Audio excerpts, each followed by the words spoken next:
Time check, it is some 10 minutes past the hour of 8. This is still 3FM Sunrise on 3FM 92.7. We're talking money this morning. And fellow Ghanaians, I know that this is a topic that we're all very, very eager to sink our teeth into this morning. And all throughout the day, we're going to be slicing and dissecting money matters. It's the mid-year budget review 2025. At 10 a.m. this morning, the Minister of Finance, Dr. Cassey Ato-Forson, will be in the House of Parliament to tell us how the last 6 months have been and also forecast into the future what the next 6 months or so, or at least up until the end of the year, what exactly it's going to be looking like. And this morning I have the men in the studio with me, and we're going to do justice to the topic. Let me say good morning and a very warm welcome to Mr. Joseph Paddy, Director of Industrial Relations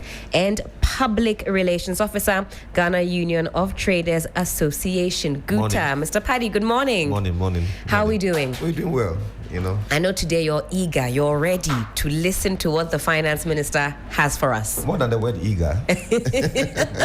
It's something we'll be breaking down. Is very high.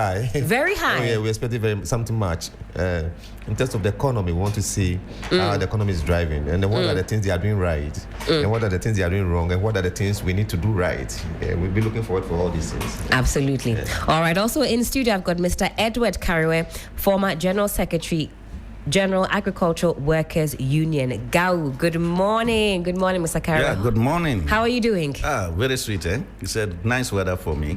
Okay, you like the weather this way? Yeah, I like it this way. Better than when it's very, very hot and... Yeah, something like this. I can do bicycle riding. I can jog. That's why I like it. Okay. Yes, if I'm feeling cold, I just jog. I need to learn from you. We all need to learn from Mr. Kariwe this morning. This is the perfect weather for some physical activity. And also in the studio, I've got Michael Ogbodu, and all things business. He's going to be breaking down the figures for us. Mr. Ogbodu, how are we doing? We're good, and counting down to 11 a.m. where the media budget presentation will commence. And we are looking forward to some really interesting and progressive outcomes from the presentation to sustain the current progress we've made with the economy and hopefully see the next level in scaling all of that up. Most certainly. And we'll also be having some slides up on the screen. So if you're watching us on Facebook, you can follow along. But let's lay the foundation. Michael, let's give the people listening some much needed education. When we talk about the mid-year budget review, what exactly is the essence? What are we looking forward to hearing this morning from the Finance Minister? So in very simple terms, the mid-year budget review is basically an opportunity for government to sort of come again with the budget it presented at the start of the year.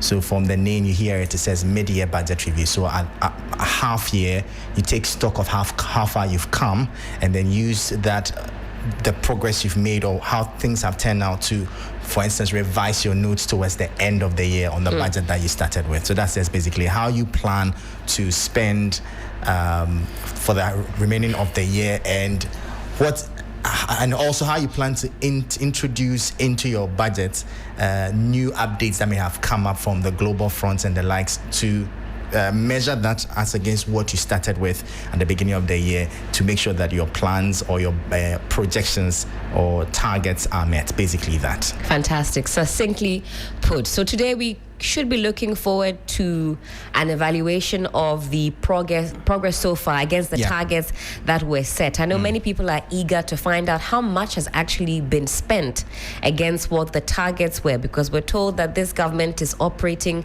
a physically discipline regime. That will all come to light today. So fellow Ghanaians, we put the numbers side by side and you can give your own rating. So Michael, could there possibly be some adjustment of the projections when it comes to revenue, expenditure, and so on and so forth? Even the growth, GDP growth, could see some adjustment. All of that is hopefully going to reflect in the mid-year budget review. We've seen some upward projections from some agencies on, for instance, the growth targets and the likes that in some cases are even higher than what the government had projected for the year. For the revenue side, of course, I'm thinking that from the way things are going, we may be seeing some increase in the revenue projections for the rest of the year, because at least from the data that we've seen for first quarter of this year, GRA exceeded its revenue target by about 5 billion cedis. We've also seen that the Gold Board has been able to raise some significant revenue for the government. As we speak also, the data from the Bank of Ghana indicates that the import cover has increased significantly. I think sometime last year, we're looking at just about 2 weeks of import cover, but as we speak at the moment, the amount has been increased to about 4 months, which is significant. So the revenue side is looking pretty good, but is there room for improvement? Definitely, because we are an economy that is recovering, and we need all the money we can get to be able to reinvest into the economy and grow it larger. You know, this government hasn't started spending yet because they are trying to manage their debt. But the key question is, we still do need the money, and how do we raise it? Because remember that in the 2025 budget, they scrapped quite a number of taxes that were bringing in some good money. That's the right. e-levy, for instance, was brought some significant revenue into the kitty last year. However, that has been scrapped. The betting tax has been scrapped. Emissions levy has been scrapped. So all of these will have some impact on the revenue. So the question is, how are they planning to sustain or replace those ones and then raise more revenue to keep the economy going? Most certainly. And this morning we'll segment our discussions under these various umbrellas, and then we'll expand the conversation. So expect to hear about a macroeconomic overview. Michael is here. We can talk about exchange rate. We can talk about GDP. We can talk about some other indicators. We'll also talk about fiscal and tax policy, a very interesting tax handle, which isn't new, by the way, but it's now been famously called D-levy, Dumsor levy. We can also talk about that and its impact, although I suspect that it's way too early for us to have a proper assessment of the impact of that 1 Ghana cedi per litre of fuel levy. We'll also talk about labor and wages. There's a capping at 10%.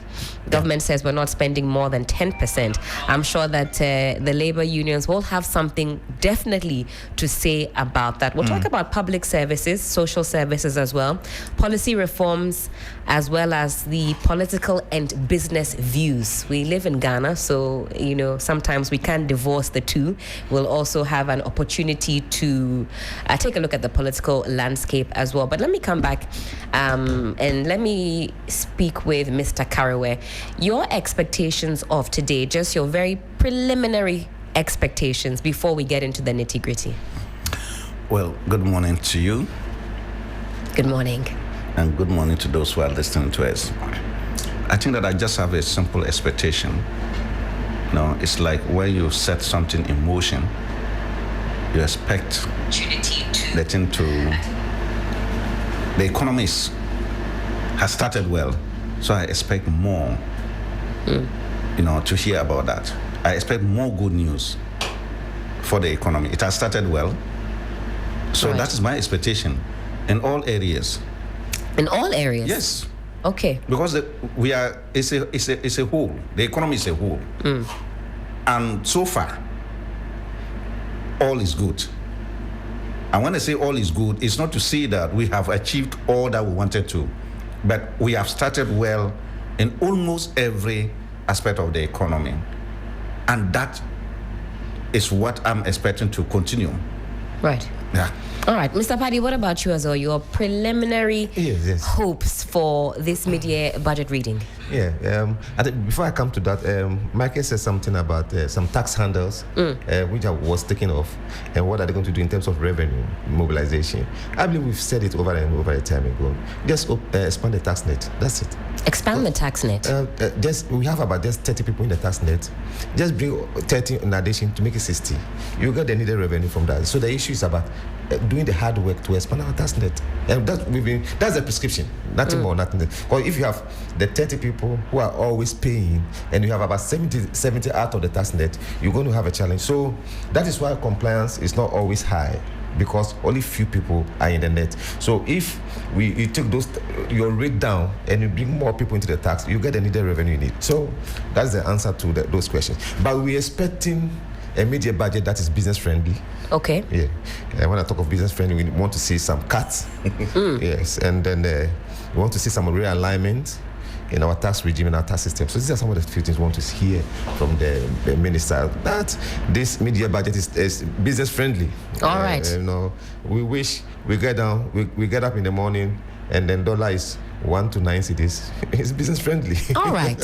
We'll talk about that most certainly. So, Michael, let's take a trip down memory lane and take a look at what that budget reading in March had to say. So let's put the graphics up on the screen and look at that. So we've got highlights of the 2025 budget, and I believe the budget reading was sometime in March. Am I right? Yeah, it was in March. It was 11th March. 11th That's right. March, exactly. Okay. It was. I think it was a much anticipated one. Everybody was curious to see what the new government had in stock for us, and some very interesting numbers came out from the macroeconomic targets for 2025. One that's very interesting there is the end period inflation, 15%. But interestingly, they exceeded that target sometime last month, where inflation actually dropped significantly to about 13%. And it's interesting that Paddy is here, because he was on Business Focus on Monday arguing that if inflation has dropped significantly, then why isn't the policy rate also dropping in tandem? Because of course it's high because government was trying to bring inflation down. So if inflation is finally down, why not ease off the economy a bit? But of course, from what we've seen right now, and even some quarters are projecting that inflation could end this year at a single digits. So you have Deloitte, for example, projecting that by the end of this year we're looking at single digit. We started off the year at 23.5%. That's exactly. January 2025. As of June, 13.7%. So, like you said, the target has been exceeded. And that 13% was a significant jump, because the previous month it was about 18%. That's right. So about 500 basis points drop, which is very, very significant. And interest even beyond Deloitte, some other persons like Nelson Kujo-Kwagbeji had projected that we're most likely going to end inflation with a single digit for this year. So it's looking good, and we hope that they continue with the momentum, and hopefully if industries like Guta and the likes continue to drop their prices further, inflation, we should be able to hit single digits any moment from now. So overall fiscal deficit, they're looking at 3.8% of GDP. It just shows you how frugal this government was really positioning itself to reduce the debt portfolio and ensure that we are resetting the economy, like they put it. We see the real GDP growth target at 4.3%. I believe the World Bank released a report that put it higher, I think about 5% or so. I need to look at the numbers. Yes, quite higher than what the government had projected. And when international bodies are projecting a growth rate higher than you are projecting, it indicates that the prospects are looking even much better than you are probably anticipating, which is really good for us. And so we are waiting to see what the numbers for the first quarter would look like, and then that will give us a fair idea of what the subsequent months will look like. We're looking at primary balance, a surplus of 0.7% of GDP, quite conservative. We'll see how things look like in the next couple of weeks, of course, for the half year, to know how the end of the year. But Michael, for the uninitiated, when we say primary balance surplus, what exactly do we mean? So basically, when you balance between your imports and your exports, what is left? Okay.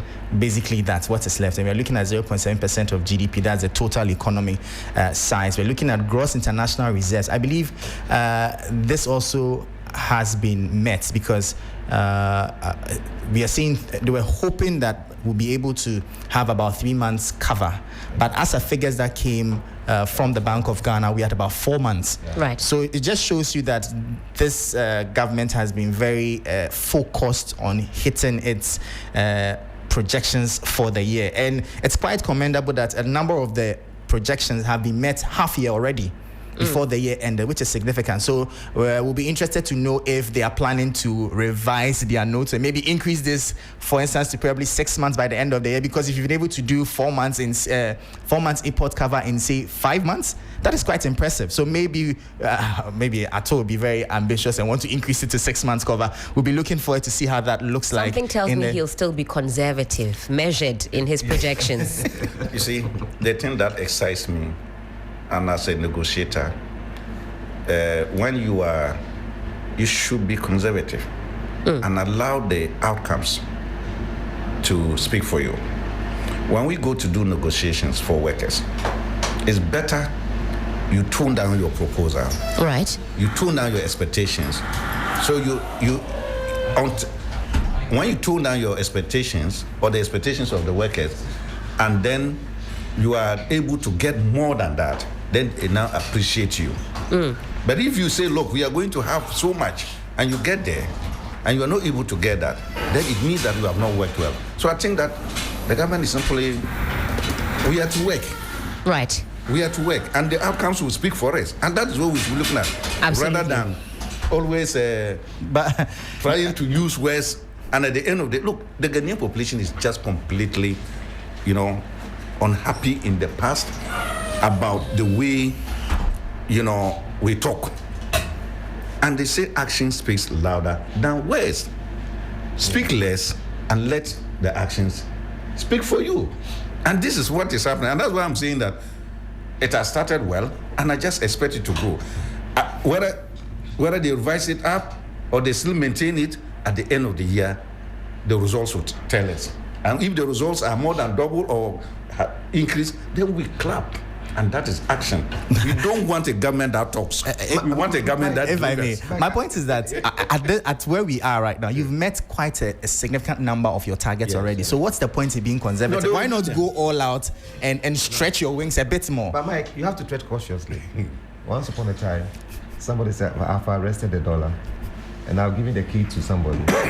But finally, the dollar broke the. So you need to tread cautiously. Yes. These are some of the. So I like this advice. Yeah, you need to be cautious. But it's a conversation of the fundamentals, and they are looking good. At times when you are too ambitious, it catches up on you. Yeah, so that's how some of the. You must have a balancing act. Yes. Why should we? Outcomes are more important than intentions. You see, the budget like this is intentions. The outcomes is what we are looking at, and one of the major weaknesses is that we don't hold the people accountable at the end of the year. At the end, they will say so much, and we get excited and we clap for them. At the end of the year, they don't meet it. Meanwhile, you have already clap for them. So you say this approach is the right approach. Be conservative. If you exceed the targets, we applaud you. Because, you see, you are also dealing. You are not only dealing with core economics. You are also dealing with the psyche of the people. All those things feed into your economy. Am I proud to be a Ghanaian? Am I proud of my city? Today, where is the motivation for people to take cities, go and buy dollars and keep? But in the past, that was the case. That's right. Many people, as I know, are now complaining they don't know what to do with their dollars. If it is business people, you can't continue to hoard the dollars. You will certainly need to spend the dollars to get goods and the rest. So they will release it. Today, the demand for the dollar from ordinary people is very minimal, because what do you need dollars for? To keep it? It's no more a store of value. Yeah. You see that? That's right. So this is what goes into economics. And if we sustain this type of mentality, we are also looking at attitude of the Ghanaian, and that is how patriotism can be brought back. So there are so many things that are happening now, apart from the core economic figures and the rest that we are talking about. Ghanaians are now proud, and you can see on social media some other countries. I say, look at what Ghana city is. That's right. Look at what Ghana city is. That's right. And that is pride. That pride is what we need. Because, look, and those things, all of them, when they work well, they improve the economy. We are talking about the Americans. We are talking about this. Why? They are proud of their dollar. They are proud of their everything. It's because they believe in their leaders. But we don't want leaders who just come and say something and then look, a leader, we are all where we are because of our leaders. And for some of us, sometimes when they blame ordinary people, I don't want to accept that. We are leaders. Everything rises and falls with the leadership. Look, why are you leader? It means you are followers. The word leader means we are leading. That's right. And there are followers. So if you lead them badly, you come back and turn and say that it is all of it. It is not. The way this studio is designed, I am not part of it. Those leaders who have designed it, if it is nice, we clap for them, is that not it? And it's beautiful. So leaders must, bear responsibility for all that. But you see, when they want to run away from responsibility, they say it is all of us. It is all of us, Ghanaians. Who does not know that we are all Ghanaians? But we have different responsibilities. So I think that this is a right leadership style. A right leadership style that motivates the people, that gives the people confidence, and that makes them proud. And that's what it is today. You don't need to come out on radio or TV to say that, oh, you see, the city is doing well. Ghanaians are no more taking cities to buy dollars to keep. That they are acting already, and it's reflecting. Thank you for that, Mr. Kariwa. Let me also welcome into the conversation former MP Bilsa North, Mr. Timothy Awotirim. Sir, good morning to you. Hope you're doing well. I am doing well, and it seems your mic is welcoming me well in this studio. We will adjust that for you, but do get comfortable. Yes. Do get comfortable for me. We're dissecting some portions and let me say good morning to my guests who have been here earlier. In fact, I was caught by time because of miscommunication between your producer and our outfit. Okay. But I just had to make it and to join this two noble people before you. I hope the discussion goes well. No, we're already in a good flow, so we're expecting good things in this conversation. Michael, so back to what we heard in March. We're still going through the highlights of the 2025 budget that was read in March. So we have some key policy initiatives. Yeah, and top on the list, I think that was one of their the trump cards ahead of the 2024 elections. That was the 24-hour economy policy that they were hoping to use to boost productivity, job creation, and exports. And we've seen a number of other initiatives launched under that. The accelerated export program that the president is chairing, the committee basically are in charge of that. A few weeks ago, the 24-hour economy was basically launched, and we've seen other things like the review of key laws to support revenue efficiency and transparency, Petroleum Revenue Management Act, the Public Procurement Authority Act, Ghana Cocoa Board Act, Fiscal Responsibility Act, amongst others. I think all of this is just geared towards ensuring the fiscal responsibility that this government has been championing since its campaign period. And a number of these haven't been done yet, to the best of my knowledge, but we are seeing how all of that will play out soon. And of course, what the finance minister has to say with some of these revenue, there's laws that we're hoping to review to champion the whole conversation on improving the fiscal position of the country. Most certainly. All right, let's move on. So the Ghana Gold Board to stabilize forex and reserves, I think that has been done, and I think that it's to some extent it's living up to its mandate. We know that the Gold Board has brought in significant amount of forex into the country since its establishment, and we're looking forward to see how the year ends with it. But so far so good from what industry people are saying, and then full enforcement of the Public Financial Management Act, and those are some of the initiatives that this government was hoping to push in order to really stabilize the economy. Domestic revenue mobilization target was 185.5 billion. We do know that according to the GRA, the first quarter of this year, the target has been met.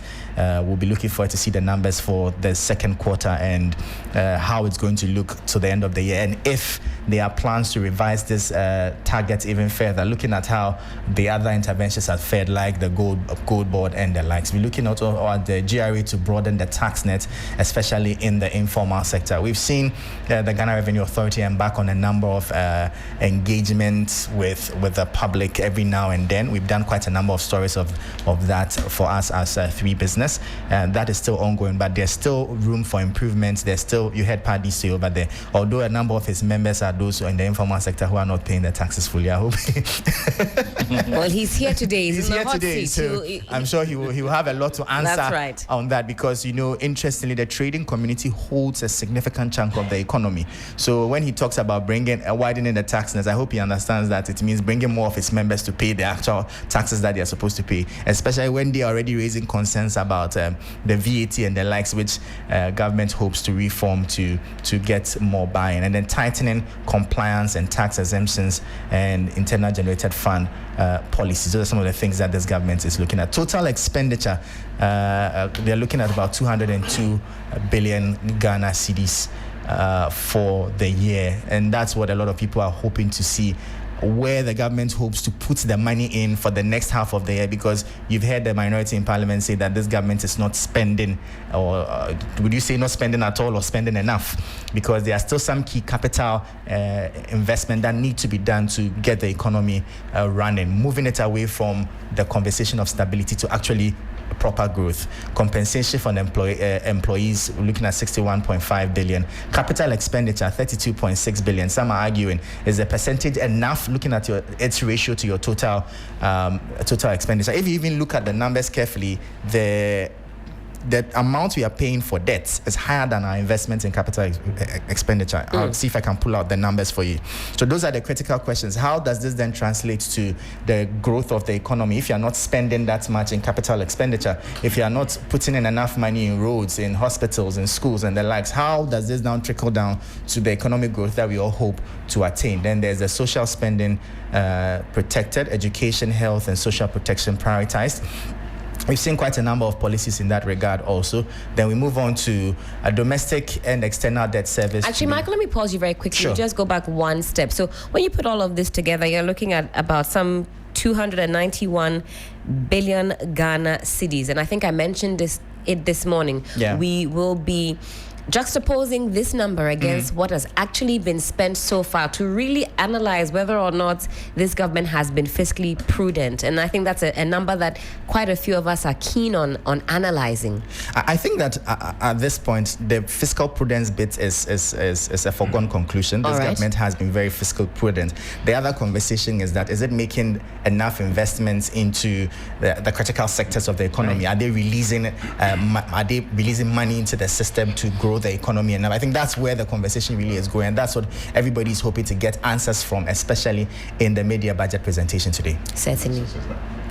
Doctor, you want to add something? You see, it's not just about spending, it's about quality spending. You see, this is our country.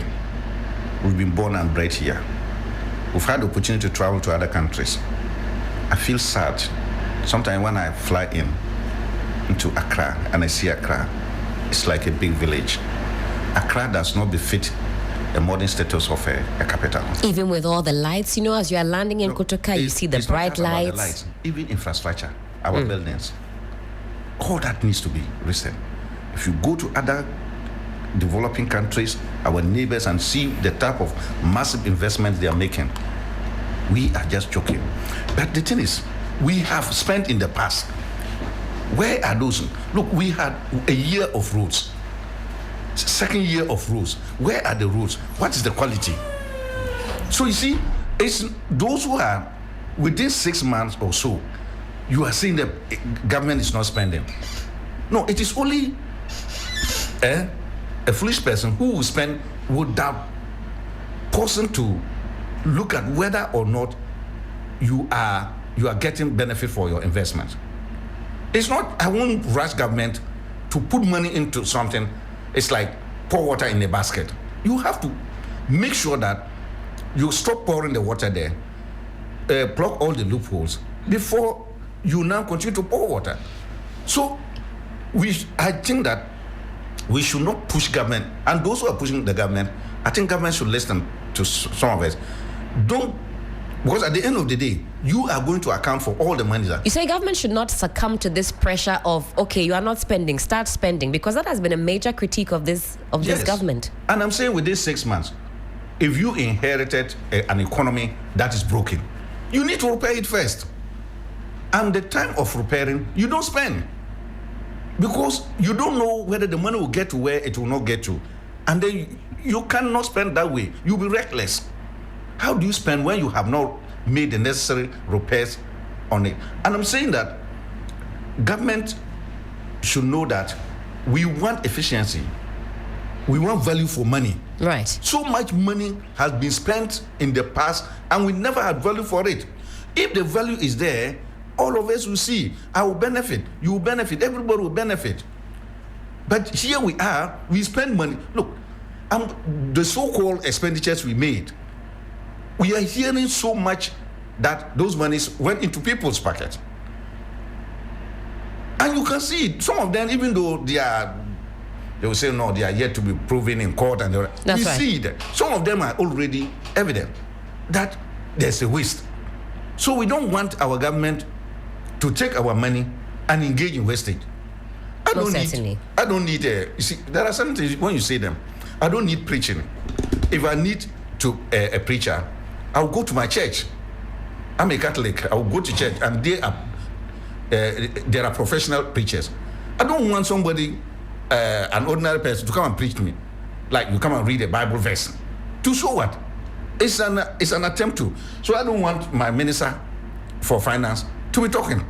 And he's so quiet. The respect is that you have been made minister of finance to do what? To deliver. So deliver. Minister for energy, deliver. This and that, deliver. And that is what we want. So those who are pushing government that they are not spending, and in any case, 6 months, what do you expect the government to spend on? You must correct the system first. Otherwise, if government starts spending now, some of us will call on government that, look, tell us, have you made all the necessary corrections before spending? Very important point there. Let's go through a few more of the slides, and then when we come back, we'll dissect it. We're just laying the foundation now. So we've also got a debt strategy. You've got domestic and external debt service to be restructured. Domestic maturity, some 111 billion Ghana cedis in 2025.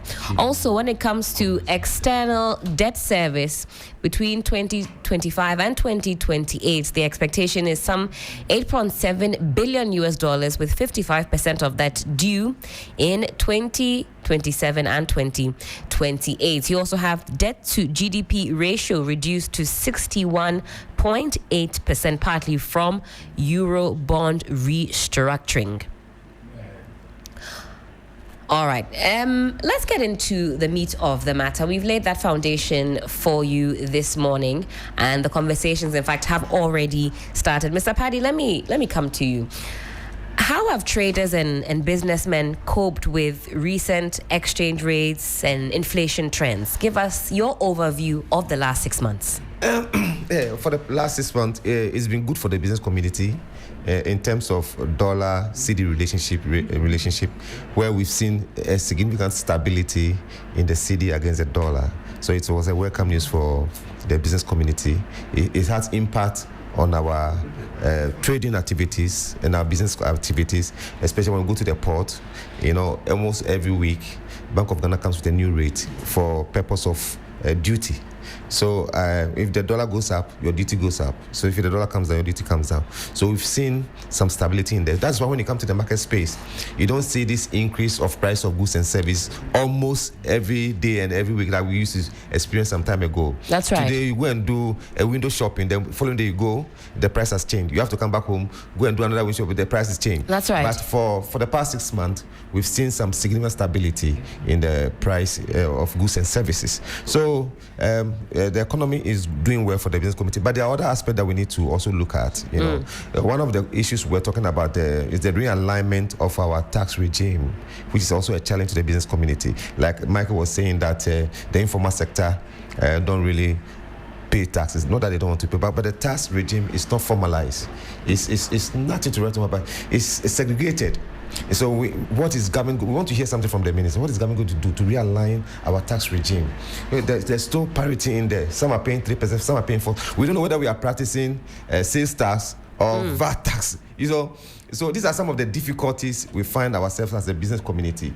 Once upon a time we used to do sales tax. They introduced the VAT regime. That's right. And so we don't know whether we are practicing sales tax or VAT, because you do flat VAT rate and then you do a standard rate. And then there's no parity in there, and there are some of them who are not even in the threshold. That's right. When you have less than 200,000, we are not in the threshold, and there's a lot of people in that segment.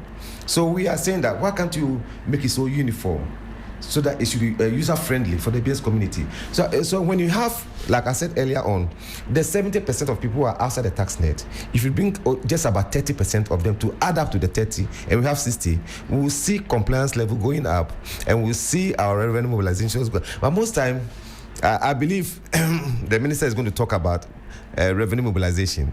That's right. But you can't talk about revenue mobilization when you don't talk about trade facilitation. Because revenue mobilization goes with trade facilitation. So if a business don't grow, your revenue doesn't grow. So what are you going to do in terms of trade facilitation in the area of interest rate? Now we've seen that inflation has dropped to about 13.7. That's right. Which is a welcome news for the business community. But policy rate still stands at 28. Indeed. interest rates stand up between 35 to 40%. So which business? So even this one alone defeats the purpose of 24-hour economy. Because the 24-hour economy is drive towards production and for export. And no businessman will go and do production at this rate of 35% or 40%. Simply too high. Too high. To go and borrow at the rate of 25 for production. Meanwhile, your competitor out there is borrowing at the rate of... So, and I use the example, for example, a copper price in the world market is the same. Let's say about $3, copper price. So I'll go and buy copper at $3. The one in Togo is going to buy at $3. The one in Nigeria is going to buy at $3. That's the raw material. But when it comes to production, I'm going to borrow maybe 1 million. We're all going to borrow 1 million for that production. And I'm going to borrow at the rate of 35 to 40%. And then my competitor is borrowing at 3 to 5%. Obviously, his price will be cheaper than mine. That is why cost of production in this country is extremely high. So these are some of the things we're talking about. If we want to drive this 24-hour economy, that there are certain things we need to look for. You see, where are we going to get cheaper credit for that purpose? Even somebody was saying, even if you get a credit for even 10%, it is high for production. And coupled with that, in recent time, utility is going up. When we've seen stability of price of the stability of the CD, why is the utility also going up? It's also helping to this production aspect. Because you can't go and then pay so much high utility and be competitive in the open market. So these are some of the things we expect the minister to be looking into. What is he going to do to make sure, as much as we are experiencing inflation downward, what the impact should reflect on our interest rate, so that businessmen and businesswomen, business community can have some respite in terms of doing business. So it's a concern to the business community. One, how to realign our tax regime so that we all be compliant, tax compliance, and also how to rationalize our duty rates. You go to the port, duty rate is around 50 to 55%. So, and you expect compliance to go up. People always look for ways and means. That's right. You don't blame them for that. So just imagine you import a goods worth about $100,000, then you are paying about $55,000 for duty purpose. I mean, who will comply with this? It's not sexy enough. It's not attractive at all. enough. Not at all. Now, when you talk about the utilities going up, it brought my mind back to the 24-hour economy. Yeah. Some kind of reprieve that government is hoping to offer business persons who would like to be part of the 24-hour economy is some reduction in tariffs and some other incentives that we're told could, potentially... Like cheaper credit? That one was not on the table. I certainly cannot confirm that. But at least on the part of the utilities, is that enough of an incentive, do you think, for the business community to buy into it, if they will get that incentive? Okay, so we have some of the incentives also up on the screen. 24-hour economy policy incentives for businesses. No import duties. You've got... and under that, you've got renewable energy infrastructure, raw materials, industrial logistics infrastructure, manufacturing equipment. These are things that would fall under that. We talk about the electricity tariff, for example. So between the hours of 10 p.m. and 6 a.m., you're looking at tariffs dropping. Regular trade expos, long-term low interest on loans through the Development Bank of Ghana. You also have state institutions to prioritize local goods. Mr. Paddy, how does that sound, these incentives, these goodies? We did a research in one of these West African countries. And you know what they do with their fertilizer?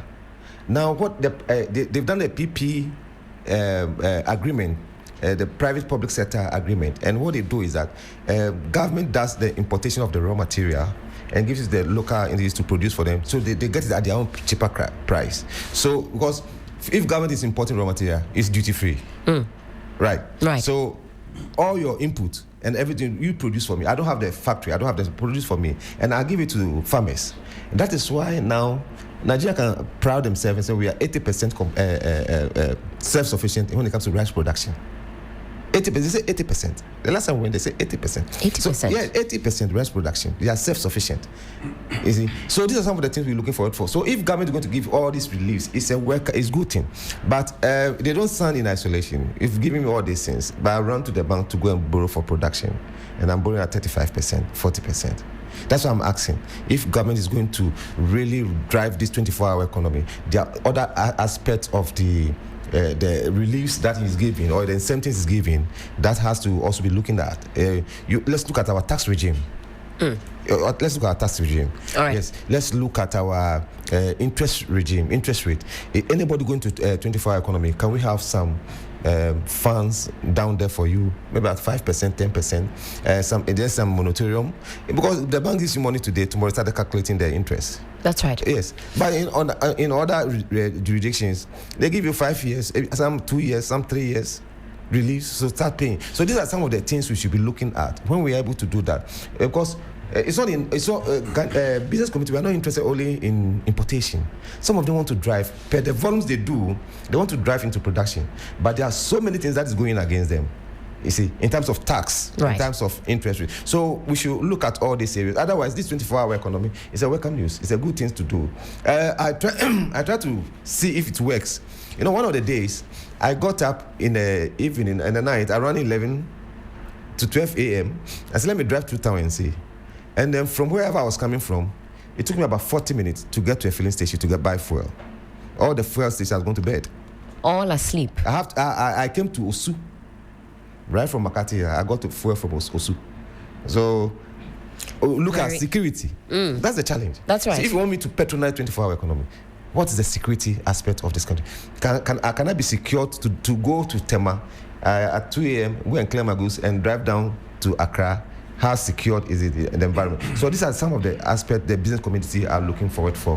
What our government put in place to make sure we are secure, we have a secured environment to trade in and to do business in.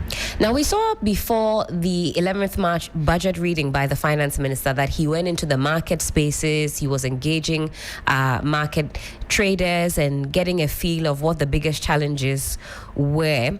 This time around, do you feel that there's been sufficient government engagement with business associations in shaping the budget? For example, what has been your involvement so far? There has been. Let me be sincere with that. There has been. For the past 2 weeks, we've engaged almost all the agencies. We had a meeting with Shippers Authority. We met the Bank of Ghana. We had a meeting with Ministry of Finance, I think last Friday. Ministry of Finance, we met them. We've engaged a couple of our authorities. Then it looks good. You know, recent time we were complaining about the activities of the shipping lines in the country where they charge arbitrary and they use their own rate to charge. We complained to Bank of Ghana. Now Bank of Ghana has come out with the directives that no shipping lines should charge beyond that commercial bank rate. Yeah, so they gave the directives just yesterday or 3 days ago that the directives came out. So we've engaged them a lot. Now the engagement we do with them, that is why you don't see us coming out to agitate and this, because we believe that governance is a collaborative effort between your stakeholders and then the authorities. So now if that engagement is going on, once upon a time the government was far from the people. Governance was far from the people. But now I think they are bringing governance to the doorsteps of the people. Or does it always start that way? In the initial stages, government is quite close, but as time goes on, they started drawing back. Yes, when things get a bit difficult and the answers are not forthcoming, their first love started dwindling. Their first love started going down. We hope it doesn't work that way. We hope it continues. That engagement continues. That collaborative effort continues. Because you can only succeed when you collaborate with your stakeholders. Because we are on the ground. We know what happens. If you tell me to tell you all the people who are doing under invoice over invoice, I can tell you. If you tell me to tell people who are at the free zones but who are doing exemptions and changing their names, I can tell you. We are on the ground, so collaborate with us. Let's work together as a team. Then you succeed. Also, our business succeed. Facilitate our trade. Facilitate our business. Let us grow. Certainly. We will grow. Your revenue will obviously grow. Fantastic. Let me bring Honorable into the conversation. And this preliminary, and in fact, you can use that microphone and then we'll swing this one over here. I didn't get the opportunity to ask you your expectations ahead of this budget reading. So let me take that from you and then we'll carry on. Yes. First of all, let me make a brief comment on this issue, the 24-hour economy, and whether or not enterprises and then the manufacturers will be able to source low interest loans. You see, people must understand that the 24-hour economy is a journey. It's not a destination. You must continue to pursue it until finally we achieve what we want to achieve. We cannot be doing the old things over and over and expect to move forward. So the 24-hour economy is a thought-through policy, very innovative policy that everybody must be mobilized to support the 24-hour economy. And let me allay the fears of Mr. Paddy. There's going to be interest that will be commensurate with production. and that we are aware that interest rates alone can eat your profits, including over other overheads. So the 24-hour economy has been widely consulted. I believe that they came to you, and the issues are that it is not unilateral. You must register. It's a policy. It's a policy. So it isn't that if you just get up, you are doing 24-hour economy. Fine, you are doing it to the best of your ability and capacity. But it's a policy that has come to stay with us, and you must necessarily go to a secretariat and register and have the capacity to do the 24-hour economy and give you a program, and that is how you are going to benefit. So actually, you must register your desire to take advantage of the goodies. Yes, it's just like if you don't fall within the free zones, enclaves, you cannot benefit from people who are within the free zones, enclaves are doing. And I keep telling people, if you want to enjoy the free HSS the government is sponsoring, your child cannot be attending a private school, and you think that you should be enjoying. If you want, you have to enroll your child in the public school. That is how you can track and know the number of registered companies in the free zones and what they are doing. So that if you can't be doing the 24-hour economy by yourself, by your capacity, and if you think that you are not going to be enrolled, you are not going to be forced to be enrolled. And remember the Women's Development Bank. It's another issue that 51 million Ghana cedis seed money has been given. And we are not going to build new structures. We are going to use probably Ghana Commercial Bank or the Consolidated Development Bank, which is 100% owned by the country, and then we spread it across the country. So when people are asking whether you want to build a structure or not, no, we can even use community banks. He knows that. My place, we is a community bank. We can even channel the funding through that and set up a special desk for people to access. Honorable, before you, let me come in quickly before you come. I agreed, but the challenge we have here is that once upon a time, there was a bank called Agricultural Development Bank. Yeah. But the purpose for that bank wasn't achieved. It's to support agric business. But we see them doing commercial activities. I agree. So if you want to move this one to other sector of we bank, are not going the purpose will not be achieved. No, please. Yes. So that's what I want. Yes. No, the agricultural development. It is not because agricultural development we're not pursuing the purposes for which it has been assigned. You are Ghanaian. You go to the agric manager to beg him that I want to do this, give me money, and then he looks at the fact that this is an indigenous bank, and he supports you. Do you get it? Sometimes even our own conduct, you know that agric development bank is purposely built for this purpose. But you go and say Ghana, it's an indigenous bank. They want to help Ghanaian business. Then they veer into other areas. Then you turn around, So why should we? I think that's a fair argument to use because the bank was established with a mandate. And if a large chunk of the business you are doing is in the commercial industry rather than the agricultural sector, then you are not that microphone for me, sometimes banks do divert because they want to also be in the business and make money. If they feel that the agriculture sector is not yielding the necessary I'm just saying it's not because it's written. I'm just trying to read into why sometimes indigenous banks, because their own banks, will veer into supporting other businesses that initially are not couched under the mission and vision of that institution, because we want to support our people. We do not want them to go borrowing with high interest rates. If we begin to tighten all the noose and the knots on almost every institution that has been designated to fulfill a certain particular areas, we'll move into a different. But it's an initial. Now let me come. Yes. The tax net that people have been talking about, I agree it should be widened. But to what extent? What have we done with the current tax system? Have we been able to ensure compliance? Are we giving the maximum of our taxes from those who ought to pay and they are not paying? You don't add on to a system that is not even yielding from its initial visions and so on. So in as much as I agree for tax to widen the tax net, let us equally call for an efficient tax system that we will be able to mobilize the current one to the best of the ability of the institution before we move forward. Then talking about the not spending. Look, we are spending.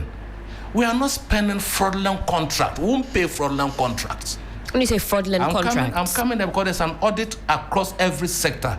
That the audit is revealing certain discrepancies, and some of them even double invoices. The same invoice you used to pay for this thing, you turn around and bring it to be paid for the same thing. How do you expect government to pay when our resources are not like the legendary Kimidas, who touches everything is gold? Even if it's the legendary Kimidas, who must spend it in an effective manner for the benefit of the people in Bulsa North, Sandema in the Upper East region, not for a few people who are politically connected.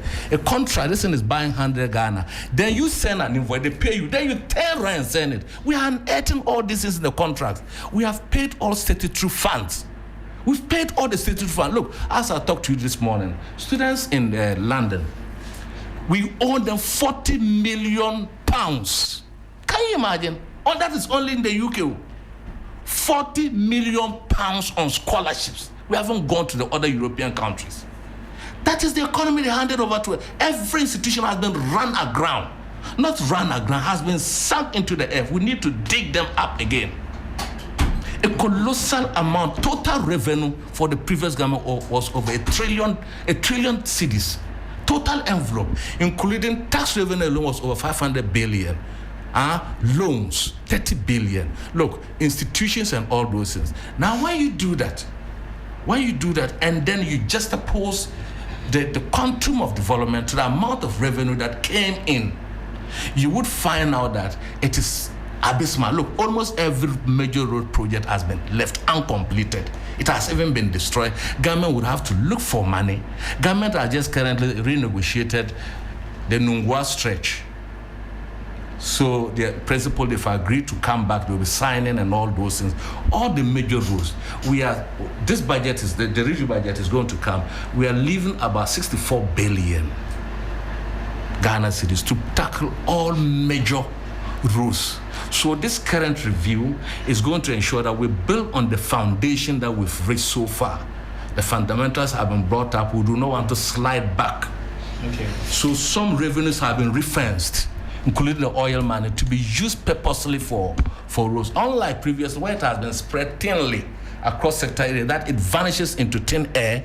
We want to be able to track and know that if we have ring-fenced the oil revenues and other revenues that are accruing to us, and use them for even just roads for the next 2 years, major roads and major abandoned bridges and roads. For instance, I'm happy that the road from Ejiso that you can cut across through Ejura to Nkranza, to in between Kintampo and that. If that road is done, you know the rough, used it several times. In fact, it's a huge respite to transportation, to businesses along the road, to even cutting down hours of traveling from here to the north and so on. That is huge respite to businesses. Corridor. You see the Eastern Corridor, all the major roads are going to be tackled.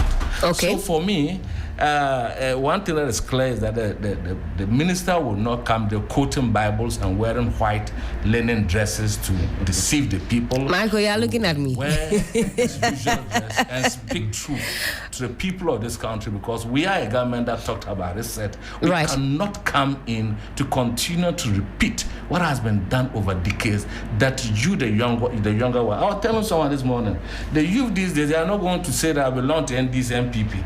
They are going to vote for a government that is going to meet their needs. A government whose policies they can feel in their pocket. Can feel and get jobs. Look, we are moving from, this is my stronghold and this is my stronghold. And I believe that what you are going to see in today's budget and the next 4 years, we will fulfill, by the grace of God, what we told the people of this country to do. And people will clap for us, and it will be a foregone conclusion that the years ahead, people will use our government to be a yardstick to measure good governance in this part of the world. Thank you for that, Honorable. And like I said this morning, we can't extricate the politics from this discussion, so we'll certainly be taking that bite as well. Michael, you wanted to make an intervention, and from that we go on to Mr. Carraway. Sure, thank you, Helen. I just needed clarity because I had 60 billion for roads. Yes. So are you preempting the media budget presentation from what you're expecting to see in there? Because total capital expenditure for 2025 budget was 29 4 billion. So you just mentioned 60. I need to be clear on that, because if you're going to do... It's for 2 years. But from now to the next 2 years. So it's going to be spread across. Okay, so that will Not bring at it... a go. That will even bring it to 30 billion on roads On for this road year for alone. this year. Please give us more details how you're planning to fund that, because that means that... The because budget... Okay. Please let me learn. Your total capital expenditure, including roads, is 29.4 billion. So if you are saying 30 billion now is going for roads alone, please tell us how you are funding it. The funding is, that's why I told you, most of, we have been so austere on expenditure. We are not going to spend frivolously. So if you look at even government appointments and so on, we've done what? We've reduced considerable the billions of cedis that we used to go at the Cluster House for just presidential staffers and other ways we are going to cut. And I told that we are going to ring-fence the oil revenue and some revenues we are getting from the gold export and so on to ensure that these monies are strictly meant for that. Remember that as we talk now this morning, the debt to GDP has reduced to 43%. We can borrow, but if we want to borrow, we are borrowing wisely and targeting a particular project. It's not like those that you borrow and can the money fizzle into thin air, you don't know what to do. As we sit today, the government has not yet borrowed. All the expenditures we have paid, including the state, the constitutional bodies, those national health insurance, and we use domestic money, the domestic revenue to fund that. And revenues are good. We're even getting surplus on the revenue. Remember that we're only borrowing through the usual treasury bills to pay public, salaries and so on. And we paid them all. One time ago, with a cost of about 4 billion, they gave us over 10 billion. We took the 4 billion, sent it back there. No, we didn't know. That is how we talk about prudent spending. We would have taken it because they gave us more than we requested. And we took what we needed for that purpose and returned it. So everything has been calculated. Very soon, you will see exactly where the amount of money and all the major roles will be captured in today's budget. That is a fair one. However, it also negates the fact that you need to raise the money for the capital expenditure. I remember that the president also said that this government will not borrow unless the project can finance itself. So help us understand. I'm sorry we are turning to government spokesperson right now. Help us understand how you are planning to fund the roads and the roads funding themselves and paying back the loans at the end of the day. Fund themselves, because even I keep telling people, simple mathematics. You see, people would want to drive on good roads and then pay. People want to pay a little toll and drive on good roads. I drive from here to Sanoma. If I can cut down on my, on my traveling hours, and then the cost of vehicle repairs is reduced and I'll pay 10 cedis or 2, people are prepared. Some of these roads that we are going to do, there will be PPP funding and so on. Right. And I've already told you the major fund is going to come from our oil reserves. So that money, John Mama, so don't tie that money. That money is going to be used for this purpose, which I agree with. I've often been against the spreading of this oil money over a lot of sectors, very thin. Then they use them for consumption purposes. Right. I believe that a construction of a 3-tier lane from here to Takoradi, people are prepared to pay the toll in order to get free movement of their goods and services. People are prepared to pay from here to Sugakope, where it is always congested. People are prepared to waste less hours from here to Kumasi and do their businesses and back, so that they will be able to get more money, because time is money. And if you waste so much time, you get that sometimes you even become sick as a result of the road, the bumpy nature, and so on. You want to have a healthy road, traveling, they also get a healthy body to be able to transact your business. So for roads, it is not just paying off. When you build roads, look, road is a social institution. It's also economic. It employs. It cuts across. You cannot develop when your roads are in tatters. You cannot carry your goods from the rural areas back to the cities at a cheaper cost to sell, affordable cost to the people. Where in this country, when the Ministry of Agriculture was turned into plantain selling, and what was the reason? The reason was that transporters increased the cost of transporting goods from the farm gates to the city. So ministry came in order to be able to bridge that gap. But it never resolved the matter. So if the roads have been opened up, we have our cocoa and other cash crops coming in, I believe that the next 4 or 5 years, that's how we get that revenue. Thank you for that, Honorable. Ghanaians were asking for the reintroduction of the toll. The road tolls. Yes, but even at the time we cancel it arbitrarily. In fact, the minister should be charged for cancelling it because it willfully caused financial loss to the state because the appropriation bill hadn't been. So we are talking about now. I'm coming Yes. there, but the budget captured that we are bringing back the road tolls. Yes. I think Indeed. you heard it. Yes. The budget captured, and we are going to use electronic payment system. As automatic the automation, yeah. that I think that will yield more revenue. Because even with the manual one, we're getting between 80 to 100 million a year or so on road tolls, and that is even without the preference, without the leakages on the road toll. That was how much we were getting. So 4 years, if I hadn't collected that is almost 400 million Ghana cedis. And you which say is huge. somebody has to account for those Somebody monies must account. You see, that you we cannot- have lost. Yeah, 400 million Ghana cedis estimate.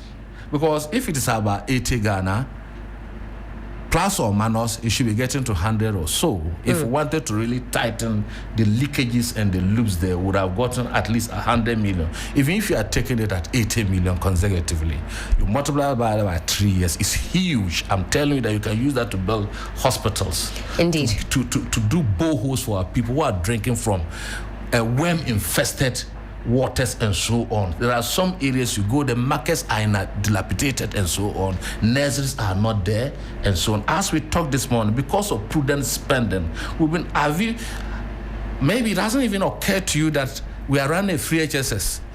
Because we've all forgotten of the cries we used to cry that free HSS, we are sending, food for our kids and so on. The kids are no more making noise and so on. Schools are procuring the food. In fact, we've increased the school feeding program by some amount of money. By some amount, Yes. because we've cut off monies that would have gone into some unscrupulous politicians' pocket and so on. Honourable, Because if thank you for that. Look at the bills at the buffer stock. It is nauseating and irritating. And when we pick up officers who man these things, people will go making noise as if they had won power. They would have allowed those people to go with those looted funds. It doesn't mean that if they had won power, they would have allowed their own people who were stewards on this state institution to go. You need to investigate them. It doesn't matter whose horse is God. Whether you're an NDC or an MPP, let's do the right thing because that's what I'm telling you, we are gradually getting there. The youth of this country, they are going to vote based on who does what. Very and important. not that I was born into NDC, I was born into MPP. Or I was and born also- into CPP. CPP. And I believe that we are going to leave a mark for these 4 years for it to serve as a guide. Honourable, thank you Good for that. governance in this country. Thank you for that. Mr. Karawe, let me come on to you. Let's talk about this 10% minimum wage hike. That's the cap that we're being told. Yeah. Do you believe that sufficiently addresses real worker needs? Let's think about inflation at this time. At least it's going down. Food inflation, we're seeing some marginal decline as well. How do you situate this 10% in all of this conversation? Well, first and foremost, to get people to buy into your policy, you must create a sense of belongingness. And when people have a sense of belongingness, they are ready to go with you. No one would say that 10% cap is good. I mean, it will solve our problems. And where are our problems as workers? All of us are workers here. Where are our problems? It's about goods, price of goods and services. not workers. I've never been appointed. Oh. It's honorable lobbying live on air. No, of course.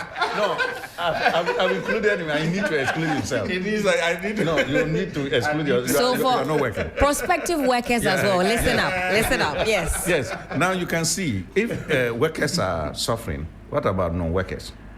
So honorable must be suffering more than some of us because he's not working. You see, Ghanaian workers have contributed to the development of this country.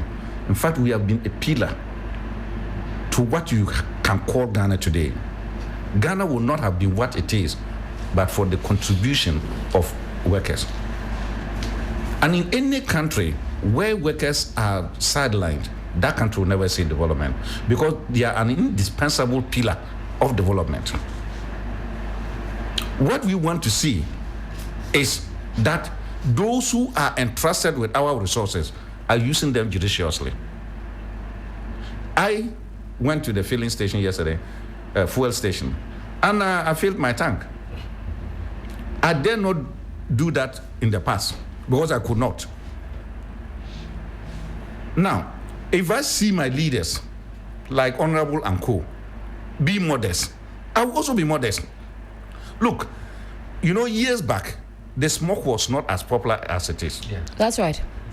Today, those days you could only identify to a native clan somewhere where it was produced. Today you can't tell who. Everywhere is being won. It's because of our leaders. You see, our leaders have destroyed this country and destroyed our psyche and destroyed our values. They have no values. In fact, some of them are not leaders. They are chiefs. Mr. Karawe, this is very scathing. Please, why? I could be look, you see, some of these things I'm a Ghanaian. The worst that can happen to me as a human being is to die. That's right. So, and I don't know when I'm going to die. Who owns Ghana more than me? Or any of us here? We must say it as it is. Do you think that I am happy with the state of affairs now? If in the past 5 years until now, I expect that things should have been improved. The next 5 years, do you know what will happen to this economy? If we don't rescue it, if we don't reset it, you will be in traffic, you will never be able to get to work. You think that I'm a happy person as workers? Look, state lands within the center of Accra. Do you know where workers are now staying? All of us will know. Amasaman, Kasua, Dodua, whatever. And yet, the lands, the public lands, they sold them to themselves. If you go to other countries, that is why I'm saying that we are fortunate to have traveled and seen what is happening there. They use the central part of their cities to build social housing. The workers who you pay them a little, you now push them to Dodua, Amasaman, Kasua, and beyond. How much do they spend in a day to come to work? And when they are going, apart from the economic cost, what about the stress on them? You see, this is what, look, Ghanaian workers, we are very, very angry. But you see, we are angry at our leaders. We want our leaders to show modesty. I don't expect to look like my leader because he's my leader. There are certain provisions they must have. I was talking to one of the guys. He said, look, you see now that His Excellency John Mahama has taken the fuel coupons or whatever from the government appointees, they should also take their clothing allowance. And I resisted. I said, no. I'm a labor man. I go to negotiate for clothing allowance for other workers. That's right. They are also workers. And I asked him, today I'm not the minister, so I can dress anyway. Wear my jeans and all manner of things and go anyway, my t-shirt. There are places, if you're a public official, you cannot do that. That's right. So I need to be clothed. And I'm saying that if they give them clothing allowance, I will not, if they take that away, I will resist. Because I go to negotiate for those things. So I asked him, the bank staff, do they give them clothing allowance or not? He said they give them. Do you know where they get the money? They charge you. Yeah. They charge me and give them clothing allowance. Then I say that they should not give government officials. We cannot do that to our own people. We just have to hold them on to do the right thing. How much do they have to spend? Look, by what we have seen, immediately they get into power, they are something else. So what I'm saying is that workers will be ready to accept this if government shows the way. You don't foresee any unrest maybe in the coming weeks or months based on this? You see, unrest is like conflict. And we have it all the time in our homes. But we don't want it to go beyond a certain level.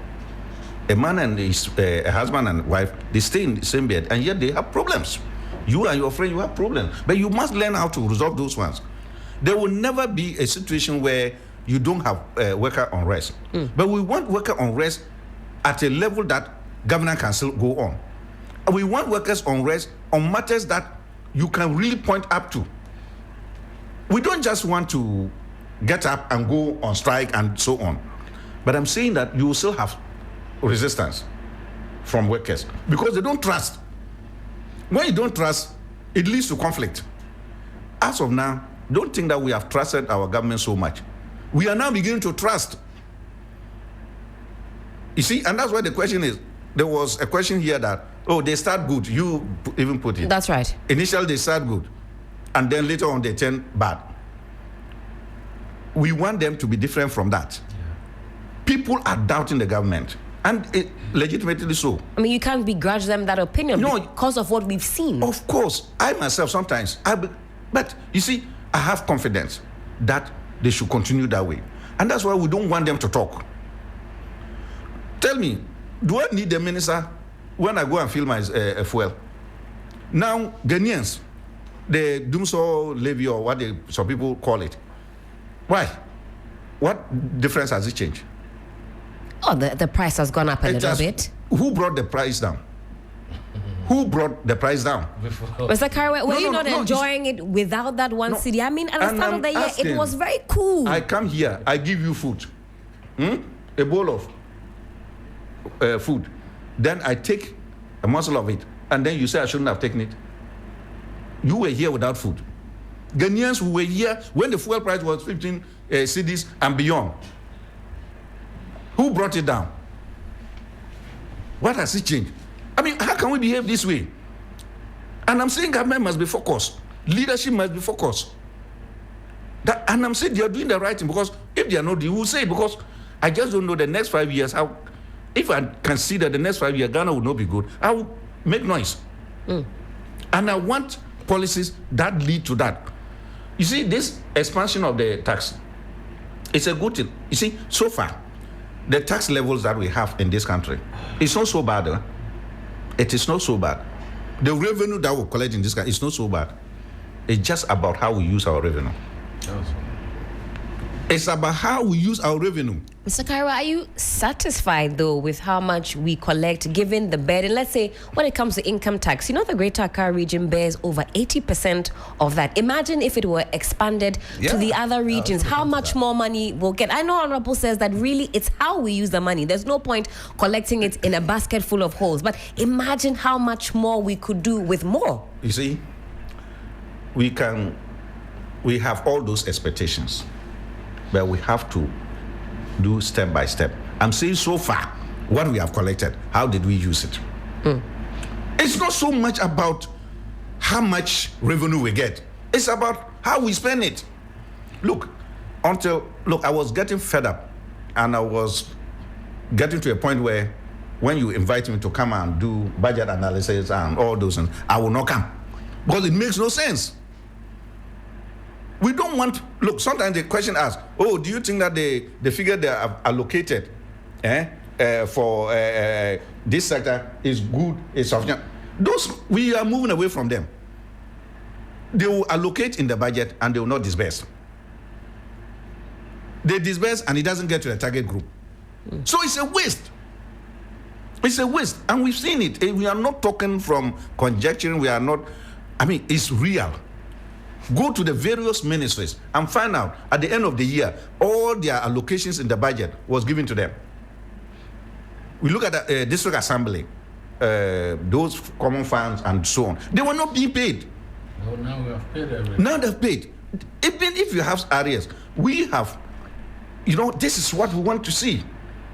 So it is not that I am against revenue, but I'm saying that when this government came, they are using internal revenue to solve some of our problems. We need to pay our debts. Look, you see, when you owe somebody, it is no more in your bosom to decide to pay or not to pay. You must pay. You must pay. So those who are thinking that we can ignore our debts and go ahead and make certain investment, no, you cannot do that. They will take over your investments. Those investments you are making, if you don't have money, you see, just take a simple life. I owe you. You see me using money here and there and say I'm building my house. Meanwhile, I owe you. You think that you'll be happy? I have money to build a house and I don't want to pay you. You would initiate some action against me. So we cannot take our creditors for granted. Right. So we need to pay our debts. We need to discipline people. And I'm saying that all those who have, spent money badly in this country before, and government can hold them for the money, they should hold them. Are you hopeful for that? Come again. Are you hopeful that that will happen? Well, you see, I have to be realistic. The fact is that you can't catch everybody. There are some thieves, they will steal, and when you hold them, they will still move away. I'm a local boy. When we go fishing, you know the mud fish we call a catfish and the rest. Yes. Very difficult to catch. Very slippery. Very slippery. When you hold the tail, it will, look, before you can catch that one, you have to hold it well. I'm saying this to tell you that we should not think that all those who have caused financial loss to this country, they can arrest all of them. Some of them will still use the law and escape. But they should be able to get a lot of them. When they get a lot of them and discipline them, then and put also in place measures. The tax you see, expanding the tax net. Right. It is not today that we have been talking about it. We've been talking about this years back. Why is that it's not being done? I think that governments should not rush. They should find out why the previous ones have failed. This time round, if you want to expand, you must understand the system well and make sure that the expansion is done. Right. But it's not just to say that, expand. And we've been talking about to expand the net tax, and they have not been able to do it. Why? We need to study that. Doc, can I give you the reason why? And then, no, you can give reasons. And sometimes we have to also be, it's not, and I'm coming back to, briefly on this 24-hour economy. Right. People think that it has come, so it will solve all our problems. No. It's to aid you. And everybody should look within the 24-hour economy. Where can I fit myself? Yes. Some people want security, others do not want it. You see, they do their businesses. It has nothing to do with security. Where are your challenges? Then you go there, then they will assess your challenges. And I'm saying those who are working in the 24-hour economy must also be careful. Because some people will come there, get assistance, and then they will misuse it. They have to put those checks in place. Zakaria, let me just slide tackle you very briefly here. Take a breather for me. I want to play something for us all. We take a second and then we come back in studio. I know those of you watching online, you're following on keenly. I have so many comments and I would love to read it out to the gentleman, but keep following us on this journey. Let's take you down memory lane, okay? Yes. This is still 3FM Sunrise on 3FM 92.7.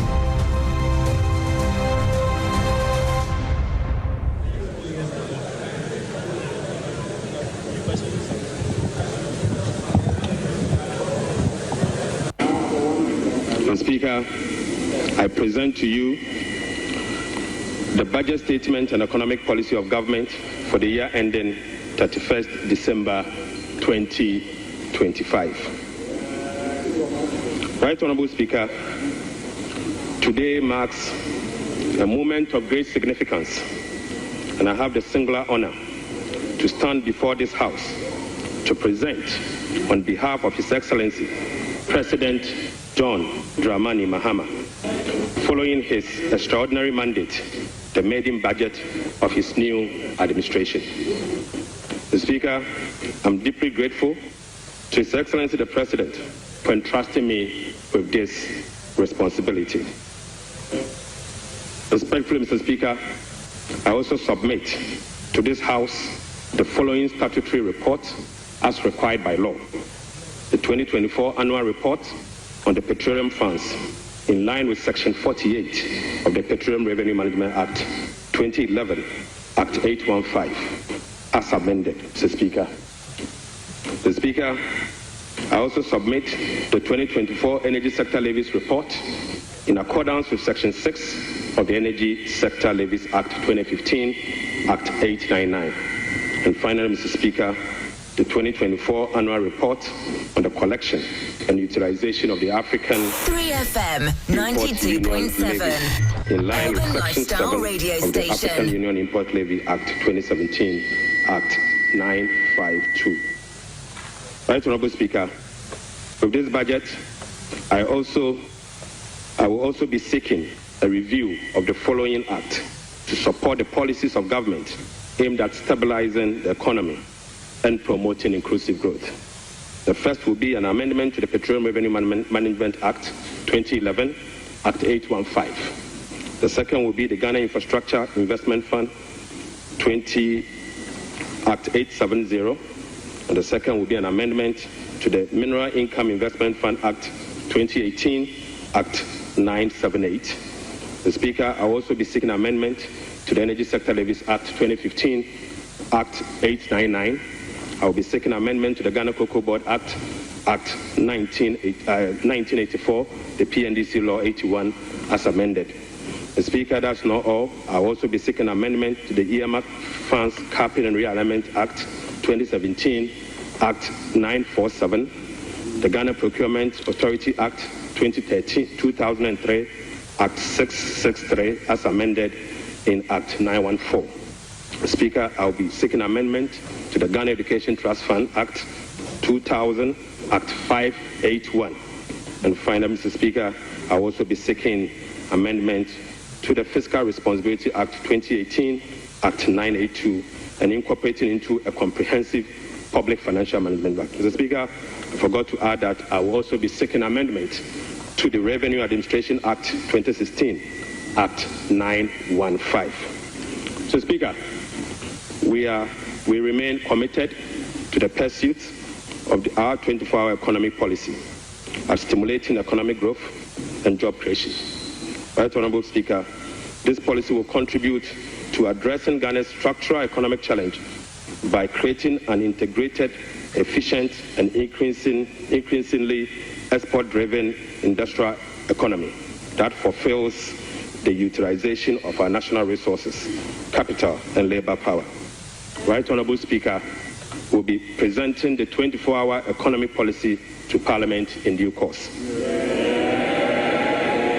In this respect, Mr. Speaker, the Labour Act, the Ghana Investment Promotion Act, and other enabling legislations will be reviewed accordingly. Mr. Speaker, as part of the effort to stabilize our city through foreign exchange and gold reserve accumulation, I will also submit a bill to provide a legal framework for the establishment of the Ghana Gold Board for the consideration of this House. Mr. Speaker, this budget is indeed an abridged version of the 2025 budget statement and economic policy of government. I respectfully request the Hansa Department to capture the entire budget statement and economic policy of government for the year ending 31st December 2025.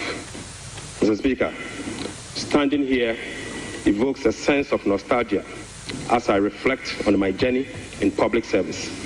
From my early days as a young parliamentarian in this House in the year 2009, destiny has guided my path from a backbencher to a member of the Finance Committee, to a Deputy Minister of Finance, to ranking member of the Finance Committee, to Minority Leader, to Majority Leader briefly, and now, Mr. Speaker, as Minister responsible of Finance. Right, Honorable Speaker, the invaluable experience I gained in this chamber has shaped my perspective, sharpened my focus, and prepared me for the task at hand. I fully commit to supporting His Excellency the President to fix the economy of Ghana. I take this opportunity to extend my profound gratitude to the good people of Ejuma Koenyanesiam and constituents, and to you, Mr. Speaker, and members of this House across the aisle for your unwavering support throughout my years in this chamber. The Speaker, this esteemed House is a century of rigorous debate, principled cooperation, and at times constructive disagreement, all in the pursuit of greater good of our beloved country.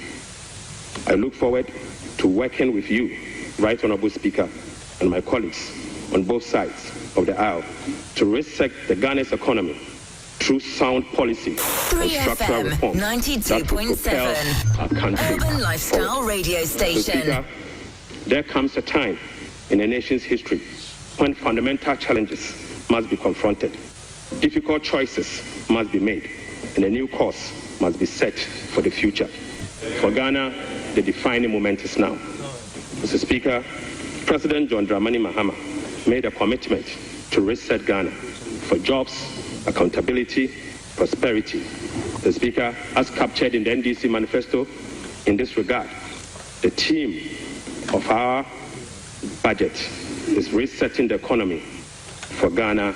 We want 3FM 92.7. Urban Lifestyle Radio Station. All-time check. It is some 25 minutes to the top of the hour, 10 a.m. You're still live here on the Best Breakfast Show in all of the land. This is still 3FM Sunrise on 3FM 92.7. We're playing a small game of musical chairs. When we come back from this quick insert here, I'll tell you who I've got in the studio. But my colleague George Quainin, he's hit the streets of Accra, Abosokai, to be precise, engaging with some traders and what they're looking for ahead of this mid-year budget reading. Take a quick listen. When we come back, we get more into the meat of the matter. We're discussing the mid-year budget review. Then I was expecting our budgeting. Mempeshi, you want me on to me, Bibia, my $100 or so at $2, so you need dollars to pay you. Me, baby, I cried in my cramina. I don't know which my am. I wish I saw what Ghana, but no, say from 17, about 10 something. I think I go for say 17, no more can I question be Mamiana. Who be your mammy? Who pays a hand?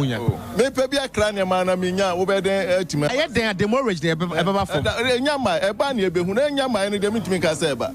Into clearly, funny say, first half of the year, no, you can say assess performance, maybe 1 to 10. Usha, President, dear MPP, Nana, or Busu, or she sent your man, and Yama, so she's on, she sent you to 1 million BBR. The MPP may go on and one or Busua or Tuaso. May buy me who knew you be or the other. I will say, but you're first, you're from Oseo. Osei clearly is not really enthused about how things are going, and then for him, he doesn't expect anything from this very budget, because whatever we are saying about the gains made by the CD against other major trading currencies, he cannot witness it. Even he assessing forex is very difficult for him, and so these are his concerns. He doesn't expect anything from this media budget review. Let's still engage people here, and if you just tuned in, we're coming to you live from Abosokai, and I've seen some 2 gentlemen here. I think they don't want to talk; they're camera shy, but I will still engage people here on what the expectations are of the budget. What's it saying? What do you say when it's every budget in there? Now, then I will expect, apart from the fact that ABO says CD stable, what are some of the major things you're expecting? Well, Ghana, I never quite mostly expecting from government, and say, especially a grade 4. Say, and Yama be stable, between me. At 10 years so, and I say, on by be such a way, say, you're behind ye. Until I expect to say, at least, no, I'm make it found be at least a bit to me, a best support to trade industry. Said about my young, so I did Ghana the idea, no, your home entry be brave, because mostly no cities new dollar new cost ra. Ubi as a more kind say, and Yama boy a day. But most no shares so Ghana hano, and yet dollar near Didra, a cities. But almost taking it for granted, say, and Emma boy because of dollar cost. Until you may make sure, say, ye abandoning your BBA and confess dollar no air cost until Nema boy bedding. The moment you say, Yan Cassan, Yesicana, you use you. Emra from and I say, Yanfa Nika, and fan trade, am I your home toy? Near you dollar new free, a system, you say, dollar cost or a man, Nema boy.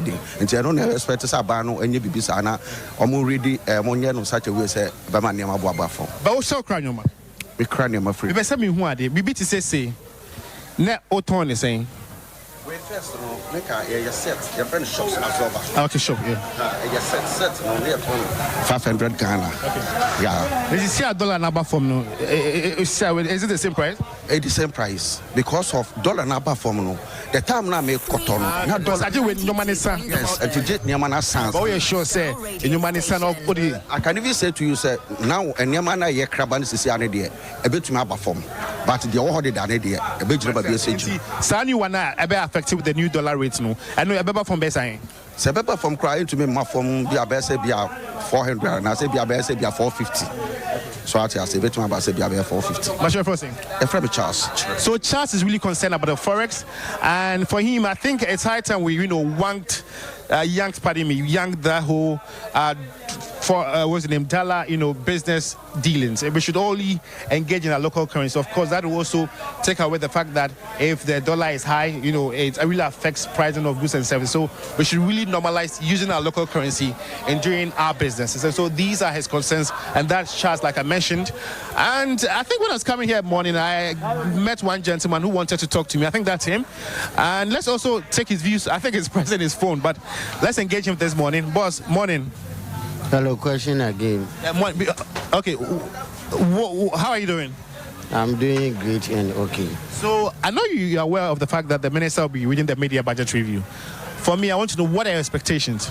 My expectation is they have to calm down and reduce goods for us, especially those who are the traders who are importers, and they have to calm down with the everything so we can buy things and do business in which we won't get problem in our business. But why is it that when the dollar or the city is stabilizing and then it has to affect the price, and you guys still maintain your prices? You don't change the price, but if it goes high, you are quick to increase the prices. Oh, in Abusukan,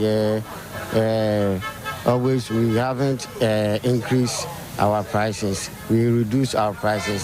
So if you want to buy something, we won't make the price high. We will come down for you to buy the goods. Yeah. What's your name? My name is Charles Akwaminsa. So Charles, this is another Charles who spoke to us, and clearly he spoke in the English dialect, and so clearly you can actually deduce something from what he said. And if you just tune in, we're coming to you live from Abossey. It's one of the largest spare part hubs in the country, and we are here to sample the expectations of spare part dealers here. They've been working with the Forex, and the cost of doing business here is something they've been, singing chorus about. They want that, ease and make their lives comfortable, clearly. And the minister is expected to Parliament in the midday, the joint midday, to deliver that mid-year budget review. And we just still want to talk to more people, and I'm sure that most of them are camera shy, but I would want to talk to this very woman here. Madam, I'll let her end her call and talk to her personally. And she was surprised we were speaking the Twi dialect, so I'm sure she wants to also add her views to this. But no, you look for, you're okay. So, you say who expectations, Minister Nibema budget, or we budget. You say who the idea we expect a few budgets in. Oh, me expectation you. When the mama cut me corner. This time corner is on cut. Yeah, you are live on TV3. Then I will expect a fee budget. There be a budget is normal. Yeah. There be a la year. Said that it's sanity. Necessarily, wouldn't be dollar in the city. Wouldn't rate. Dollar rate no. A dear bad deal. Sanity. Hey, I said your workers, and it really confirms that I had no. It's like we move politics, and oh, the first number by and pass will be in the but me for beer. I also a idea how because government way yeah, this is $1.17 about 10 something, which is quite good. But the fact that you're not talking about it, I'm my shocked. I didn't say dollar no tears on no. Yeah, Yenyeska, they are no maybe go. Yenyeska and the coffin will go. The time what $2 or so. Then my fan woman. And to me, they matter swam in my tongue. But that's what I say. And to more tears no want to swim me a moame. It's damage your next consignment. That means scanning better so. Anna, clearly. Me then come here, sure, send $1 no want to swim. And stay for bear 1 year, my year. Now, no man that I autonomous. And film. A film, dear. And the number was $1 and what to swab me. But I'm to see a moame. Because we bet me could be a swatro. And no more yam fire, no, me fire, and $2. No, so mean to me to show. To me, there be difference there. Into be bar, no, Castle Charlie. Women said $1 cost for me to be per se, I meant to wait 10 cities last year, and per se, in 2 cities, because $1 cost. 3FM 92.7 Urban Lifestyle Radio Station.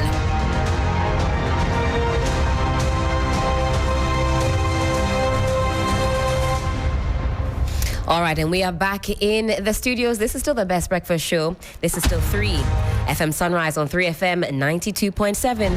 We're talking mid-year budget review. It's on the agenda for the entirety of the day. At 10 a.m., that's in just about 16 minutes, the Finance Minister, Dr. Cassia Latoforsen, will be in the House of Parliament and will be giving us some figures. We are looking to see what the rest of the year will be looking like. And we have changed the players in the studio. Let me introduce to you and also say a warm welcome and good morning once more to Nelson Kujo Kwagbeji.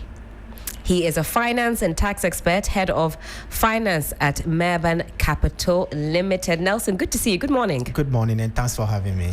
Thanks for being here. You're suited and booted. I know you're looking forward to hearing from the finance minister this morning. We still have in the studios Timothy Awotirim, former MP, Bilsa North. Honorable, thank you for sticking with us up until now. And he has been getting into some key analysis this morning. So he's been giving us some much needed intel.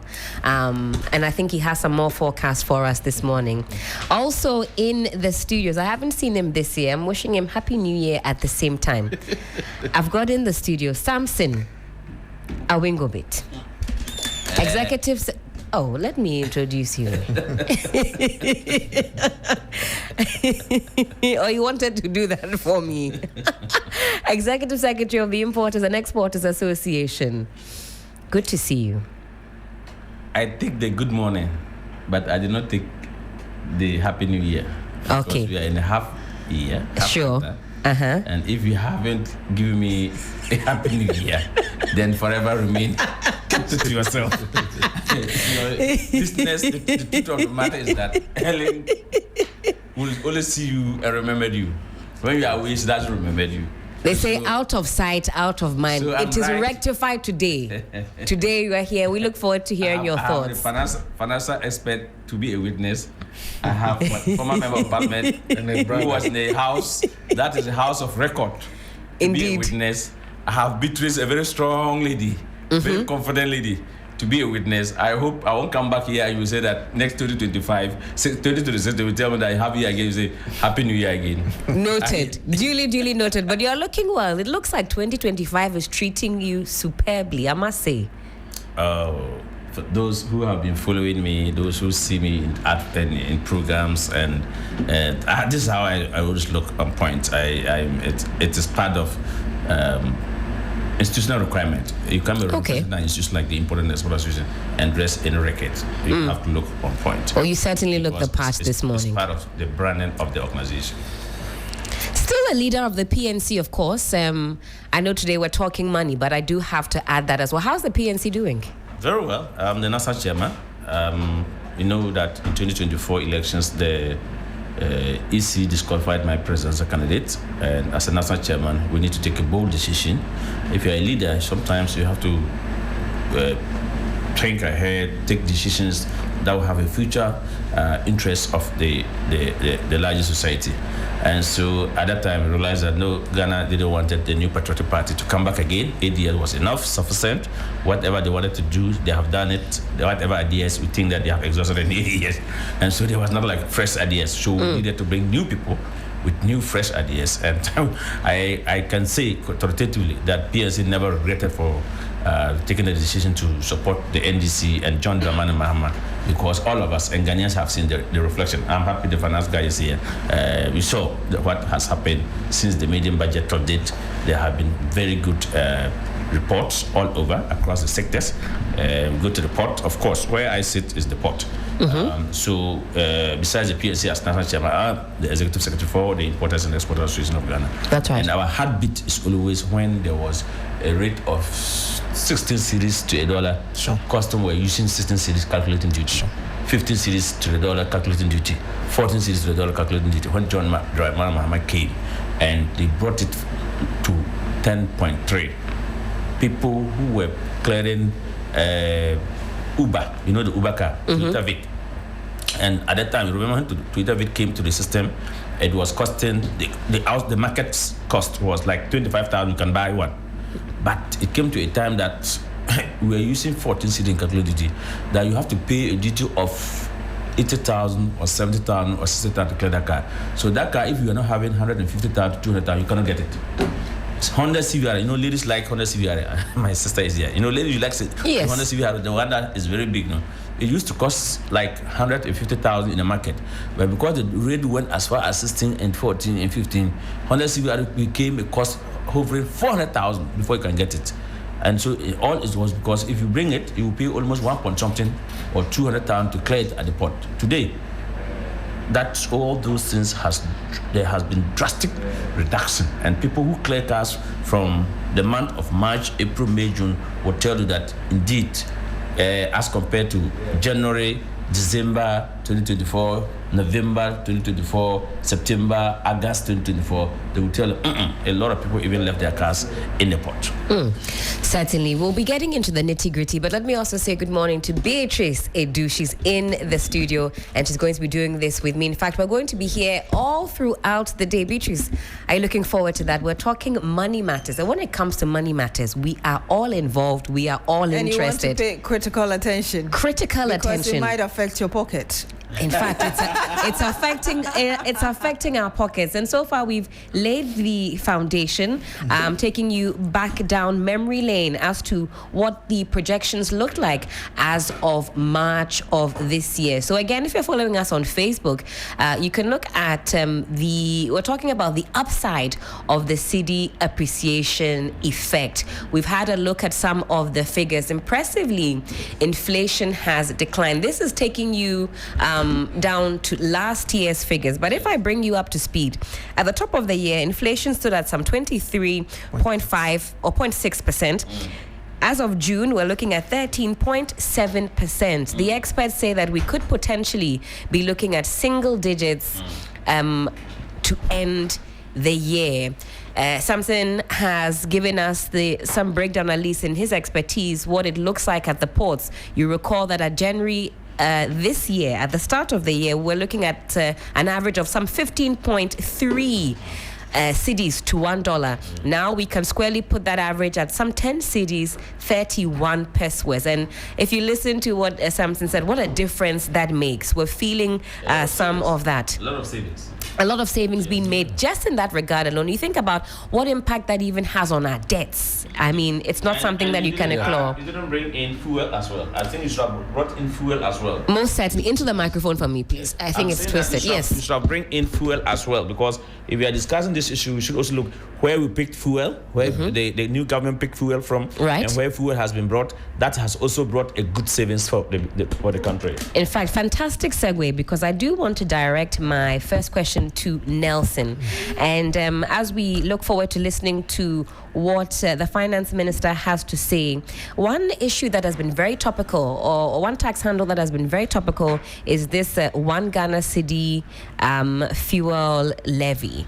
But let's lump that together with this. So my question is, how effective would you say have recent tax reforms, for example, again, the 1 Ghana cedi levy, the e-levy removal, some VAT tweaks, been in practice? All these adjustments we're seeing from where you sit.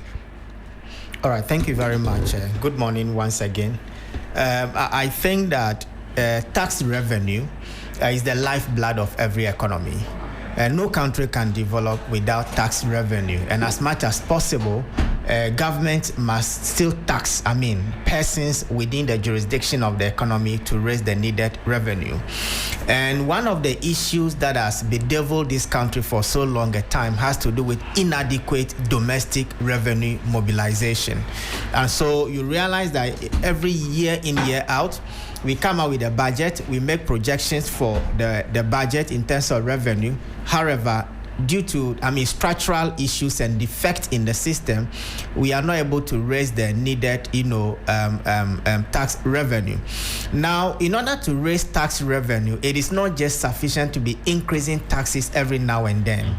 It is important to understand that in what you call the canons of taxation, one of the principles that underline the canons of taxation has to do with equity and convenience. And so when you keep on increasing taxes, what it means is that you are burdening businesses and individuals, and at a point, they may end up not paying the tax, and that will actually affect your effective tax, revenue that you want to mobilize. If you recall, the D levy was introduced as a stopgap measure, or as a measure to actually curtail or solve some of the problems within the energy sector. Now, you also recall that when the government took over power, the government was embarking on a contractionary fiscal policy. The government wasn't really spending. That's right. So that actually contributed to the moderation of inflation, and also Bank of Ghana's strict monetary position coupled with the fiscal policy actually, tamed down on inflation. And so I think what is going to happen is that with the implementation of the 1 Ghana cedi D-levy, even though the approval rating was well above 68%, it is going to affect prices at the pump.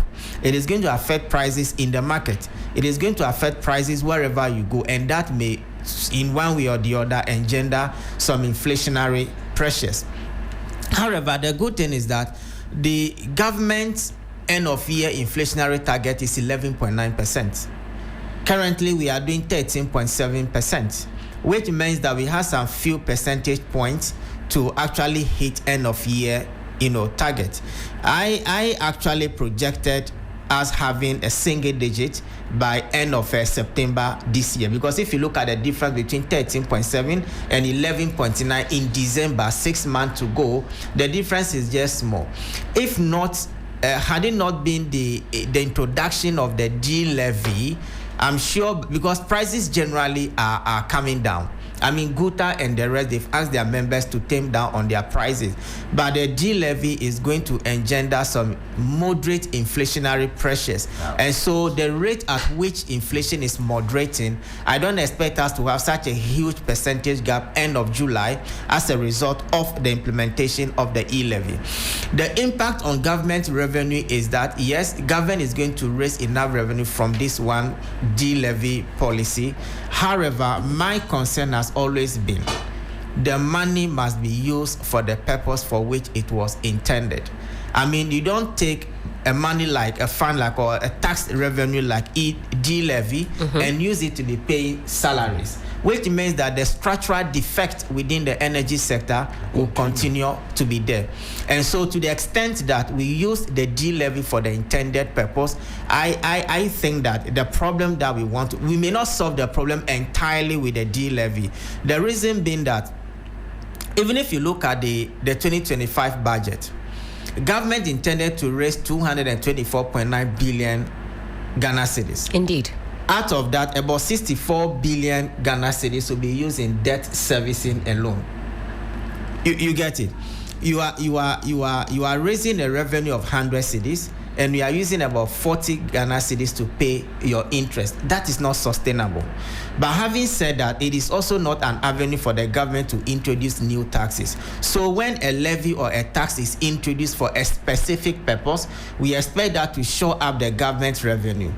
But that revenue must also be used for the intended purpose for which the tax was raised. Because anytime taxes are raised, they have an intention. There is a problem that the tax needs to solve. So government revenue will go up, but the D-levy must be used for the intended purpose so that the legacy issues within the energy sector can be dealt with once and for all. Then let me also quickly add that government introduced certain tax reform measures within the 2025 budget. One of them has to do with the increment of the growth and sustainability levy of mining companies from 1% to 3%. Okay, and that is going to significantly show up, our tax revenue. But the twist is that most of these mining companies, they have what you call stability clauses within the development agreement. And so you can't touch the agreement without consultation. And so I am just wondering how that will play out. Does the stability clause then affect how much you can tax? The stability clause says that once we agree, it's like agreement is agreement. Any other adverse tax that you are bringing, it will not affect the agreement because we've already agreed on what to do. Then again, I think there was another tax measure that the government, in fact, all the revenue measures tax? No, those ones were, so the COVID levy, the E-levy, the sanitation levy is going to create a revenue gap. Right. Okay, it's going to create a revenue gap. And once the revenue gap is created, it means that the government must look for alternative source of replacing those revenue gaps. And I read that the finance minister said they are going to rely on the uncapping of the GET fund.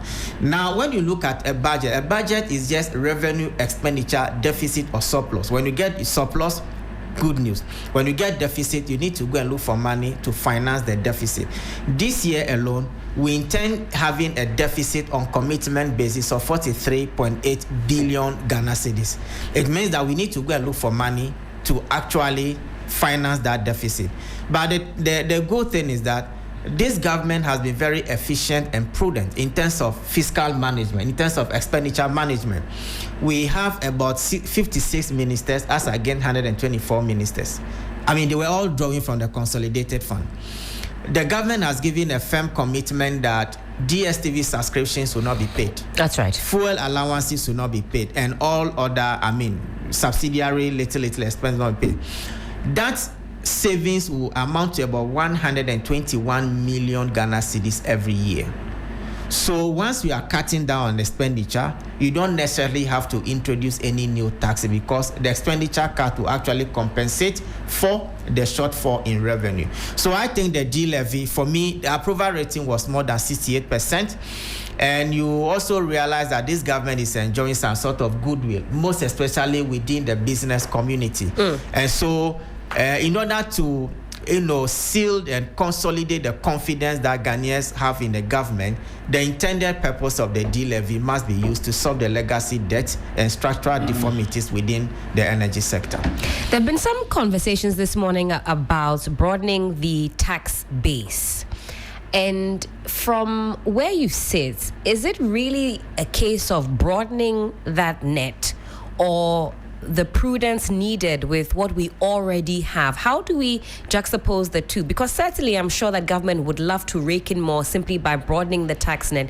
But what are the implications if strict measures are not in place when those monies are in fact collected? Okay. So that's a very good question. You see, as I did indicate, there is an effect in economics, I think we call it Laffer effect, which says that there is an extent to which somebody can pay tax. When it goes beyond that level, the person will not pay tax. The problem of this country has always been the effective implementation of tax regulations. Okay, we need to see, we have an economy where 70% is informal. We have an economy where about 25 to 30% is formal, which means that it is only the formal sector guys who are paying taxes for everybody. You understand? Let me give you two examples of taxes. Gift tax. How many people pay gift tax in this country? And so when I decide to give you a car that the market value is 100,000, okay? It's a gift to you. Would you go to GRA and declare that, oh, Nelson has given me a car worth 100,000, so I want to pay tax on the gift, that particular gift? No. Secondly, capital gains tax. There are so many assets in Ghana that are realized. When I say realized, I mean to be sold, okay, or to be given out, that people don't pay tax on those capital gains that they have made. And so you have a building, you sell the building was 800,000, but now it's 1 million. You've made a capital gains of 200,000, but will you pay tax on it? So you realize that there are low-hanging fruits in terms of tax that government can collect in order to broaden the base. But when you go to the top and you are increasing the rate rather without broadening the rate, then the base, it means that the fundamental problem about revenue collection in this country is not being dealt with. And so the thing is this: we need to broaden the tax base. We need to make sure that those who are not within the tax net, we rake them into the tax net. And this can only be done through education, this can only be done through sensitization, and this can only be done through conscientization of Ghanaians to know that payment of taxes are civic responsibilities. If you don't pay tax, where do we get money from to develop the country? That is one part. Another part of it is that we as citizens, we must have confidence in the leadership of this country that whatever money that they mobilize, the money is going to be used for the good of this country.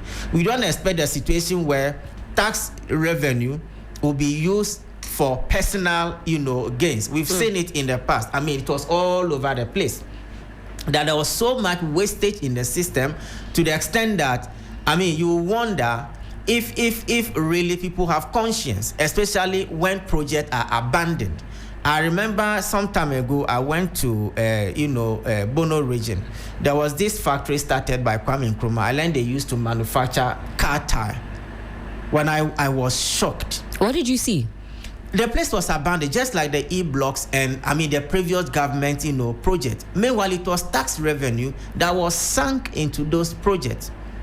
Do you understand? And so at one end, we need to broaden the tax base. Then at another end, we must make sure that once the tax revenue is collected, whatever purpose for which the tax was levied must be used for that purpose. Certainly, Nelson, thank you so much for that. I'll come back to you, but let me also pick the thoughts of Mr. Awingobit. And Nelson makes some good points about the buy-in of the people. The people look to leadership. And would you agree with that statement that the business community seems to have thrown some good support or thrown its weight behind government, behind some of the policy initiatives that we are being told of? And really, how far does that go towards the psyche of the everyday Ghanaian if they see government being prudent with money? Well, thank you very much. I think Nelson has nailed the nail straight in the conversation. He said the ball rolling. Let me put it in that perspective. You know that during the 2024 general election, one of the interviews, I don't know if it was here or where, I said the business community had made our mind and just waiting for the Zema 7 to come, that they will not speak. When they speak, the government in the day at that time will gang them, will use GRA to harass them. So some were either winding up, some were relocating, some had just collapsed and they sat at home, some were no more important. I use these other terms. And I said that whatever ideas that the New Patriotic Party presidential candidate were given was very good, but he failed to use them when he was in government for the past 8 years. That is where they now brought in the key word, driver's mate. And I said, hey, mate work with the driver. So if the driver is exhausted, tired, mate will have to take the steers. So sometimes the president travels and the vice president was acting. Why can't you take certain decisions? Or you see that in that regard. So yes, the business community is really in good books. The business community is like, American government or the Americans. They don't have permanent friend. They have a permanent interest. You know that. So the business community doesn't have permanent friend. We have a permanent interest. You support who can facilitate a smooth business ride. Absolutely. Who will give you a peace of mind. As you speak now, you are not hearing that Ghanaian importers are taking their cargo to Lome or to Ivory Coast. We used to hear these kind of stories. Yes. So when the government came and they brought stability, even though the taxes at the port is still the same, but when the rate has been there for some time, that gives confidence. You see, more people are coming. So he used the word that if you push the tax to a certain extent and the person will not pay, so compliance level will be what? Very low. So in this regard, compliance level is what? Very high. And for that matter, business will go with you. Indeed, it is true. If you go out there to do market survey, the business community will tell you that we are better off this past 6 months than the past 8 years that we find ourselves. Even though my friends in the other side said they give us Benjamin values. Remember? Where I raised the issue that the Benjamin values that was given to the business community was not a tax reduction. Tax reduction, you have to go to the parliament.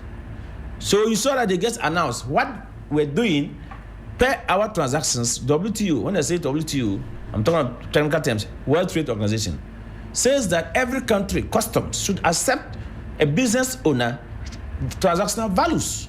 Use my transactional values to assess me. Don't tell me you go on certain website and when I presented my invoice and say this goods I bought it at 100,000, you will tell me that no, you have a place to go and check, and then you realize that this goods is costing me 200,000 or 150,000. That I will give you 50% discount before I'll calculate the data for you. So you are now accepting my transactional values. When the time came and they said, no, we will no longer give you the Benjamin values, we want to take it off. So you realize that at that point, go back and look at the figures, and the finance man should be able to help us. At the time that there was benchmark values, you will see that we have the country raked so many revenue. But when they take the benchmark values off and they uplift our value, so you present the value, they will not accept it. Then they are on your neck, you must pay the duties and on that value. You see that people started taking their cargo to Ivory Coast and find it ways to the market. Then the smuggling issues comes in.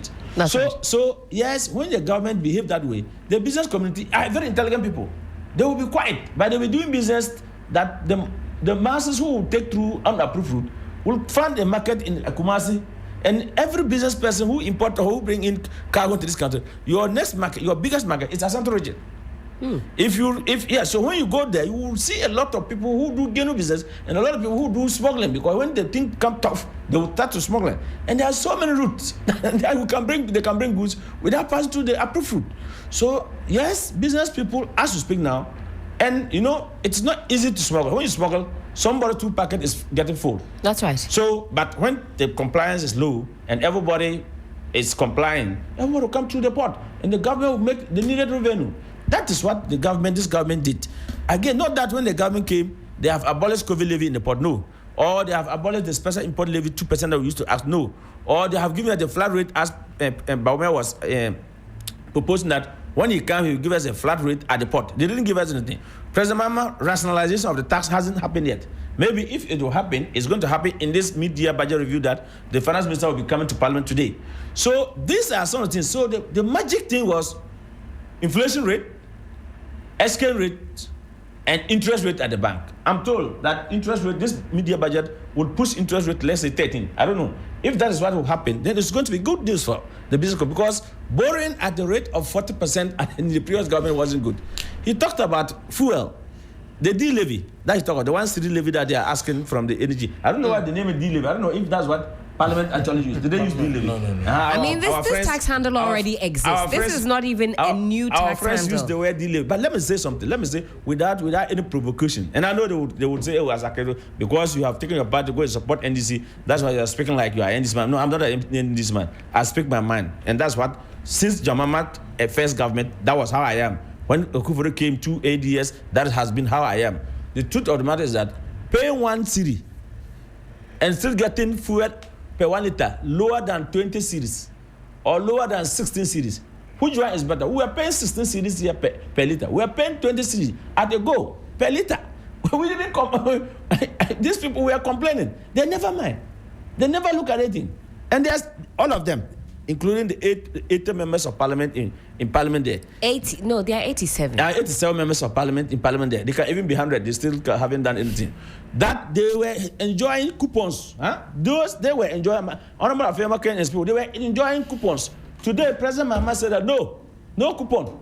You see, a very strong and good president. For the business community, how does that sit with you? Does that make it easier for you to give government your buy-in when you see some of these measures being put in place? Of course. The president say, look, my appointees, I'm paying you. Go and buy fuel on your own. I drove my Land Cruiser to this place this morning. I went to filling station. When I fill it, I think it was 830 Ghana cedis. At the time fuel per liter was running at 20 cedis, I don't think filling Land Cruiser would have paid 820 cedis. Were you filling at that time? I'm telling you. I filled at Shell this morning before I'm coming. I can show you the receipt. It's and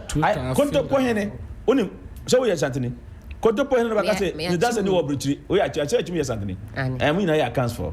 So I can show you evidence of the receipt. My tank is full, and I can go open the key for Beatrice to testify and come and testify on air. 830. My Land Cruiser is full. That at that time, per liter of 20 cedis, I cannot buy 800 to fill my tank. I have made so much savings. So with that, you've seen it, yes. And the president has also again cut down his appointees. You know about that. Do you know the president's staff is not up to 200? I'm not sure. President's staff is not up to 200. But at the point, you know how many? You know how many were president's staffers in the previous government, and they were all drawing fuel. They were all driving Land Cruisers. They were all paying, drawing from the consolidated account. They were all paying DSTV. I was going to say, watching DSTV. I'm here, so President Mama running says, myself horse. Others are watching DSTV. Exactly. President Mama says, no, if you want to watch DSTV with your wife and your children, go and buy your own data. go and buy your own subscription.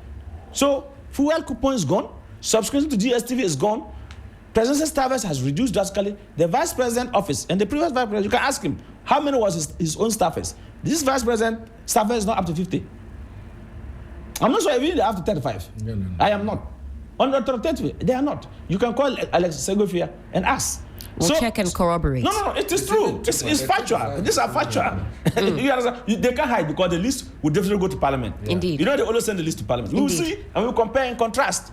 So when these people are saying this, and we were crying that, look, you can't be increasing COVID on that. You can't introduce people. If you want that to tighten our belt, you know, the president himself said we should tighten our belt. He said when they were doing a domestic exchange program, they said we should tighten our belt. We said, have you tightened your belt? Have you reduced your staffers? Have you reduced your appointees? You see, so when the people began to have, we now have faith. Many of them, when Musa Dankwa recently survey, so point fingers to John Mahama that people still have confidence in John Mahama. And they believe in John Mahama. And not just believing. John Mahama said when they come, Mahama Care will come. He has done it. John Mahama said when they come, he will learn apprenticeship program. He has done it. John Mahama said when they come, he will do the big push. He has done it. John Mahama went to Suffolk line, Crowfrom, and said that your road or your flyover, I'm going to continue. John Mahama said when he comes, he's not going to begin any new contract. Have you seen that he has given any new contract? He said he was going to continue from where, and that is one of the cardinal point that the president have said, and I really respect him, is that previous government comes and abandon previous contracts, and that's what the financial expert here said. He went to Bono area and he saw, including he mentioned of e-levies and e-blocks. That's right. E-blocks was one of the things to reduce this trade system that parents look at the point. My children were in. I had a son who was in Kumasi, Prempeh, and I have a daughter who was in Wesley Girls. At the point, you have to, you run here, you pay here. They come home and you have to pay for extra classes for them. You know how parents really went. That's right. But they made a lot of money. How were they spending the money? So if you collect my tax and you are spending it prudent way, I know I have confidence to pay. We'll be willing to pay. That's what business people look up to. But if you collect the money and we see you wearing big suit, big tie, you are flying to UK every day with a first class, and the businessman is sitting in economy, and you are collecting my tax and you are sitting in first class, you think you have confidence in you. That was the payment that we gave to the previous government in the 2024 election. It has never happened that a candidate of a president candidate get the numbers that President Mahama had. That is why you journalists give him name that Mahama is a supreme leader, and Mahama says he's not a supreme leader. Even as we speak today, the NDC has 2/3 in Parliament. Right. They do not need MPP parliamentarians to pass anything, but they are still consulting. Anything that goes to Parliament, President Mahama and the current Speaker of Parliament want to consult. Because that's important. Want to lobby the 87 that you talk about, members of Parliament. Yes. So that together they carry us along with the government. What surprised me is National Day prayers. You know, President Mahama reversed some of the holidays and brought it back to the original. And then he's not rewriting stories. That's the right thing to be done. He's not rewriting stories. He's not killing Nkrumah history. And National Day prayers, President Akufo himself spoke. That's right. Former President Akufo spoke. Mr. Atta's wife spoke. Rawlings' wife spoke. I think it's only Limam's wife spoke. It's only Atamia's wife that I didn't see. After Ali Mahama's wife and himself in the blessed memory. And that is why we didn't hear from her. So all these people give a national statementship. Look, for a very long time, I have never seen Limam's wife in public. But Limam's wife was at National Prayers Day. What it means that there's a president who have come and said, look, I have to take care of all the former presidents and their spouses. And do not select. There were selectives. So everybody want to go that, okay, this is a statement. So I can tell you, I don't know whether if Mahama coming back want to also write to say, okay, after Nkrumah, John Mahama, or what, I don't know. But the gentleman, I can tell you, very fantastic.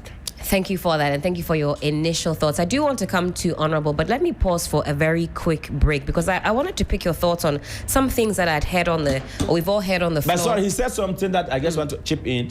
He talked about GRA should do broad base, the tax base. That is true. I mean, different minister of finance will ask GRA to do those things.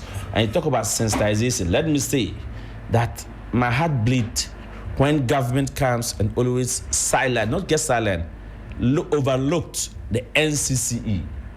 The NCCE, some of these civic educations, some of this when we go to vote and people vote, ballot are spoiling to that extent, is because we are not empowering NCCE so much because they have no any internal generated fund.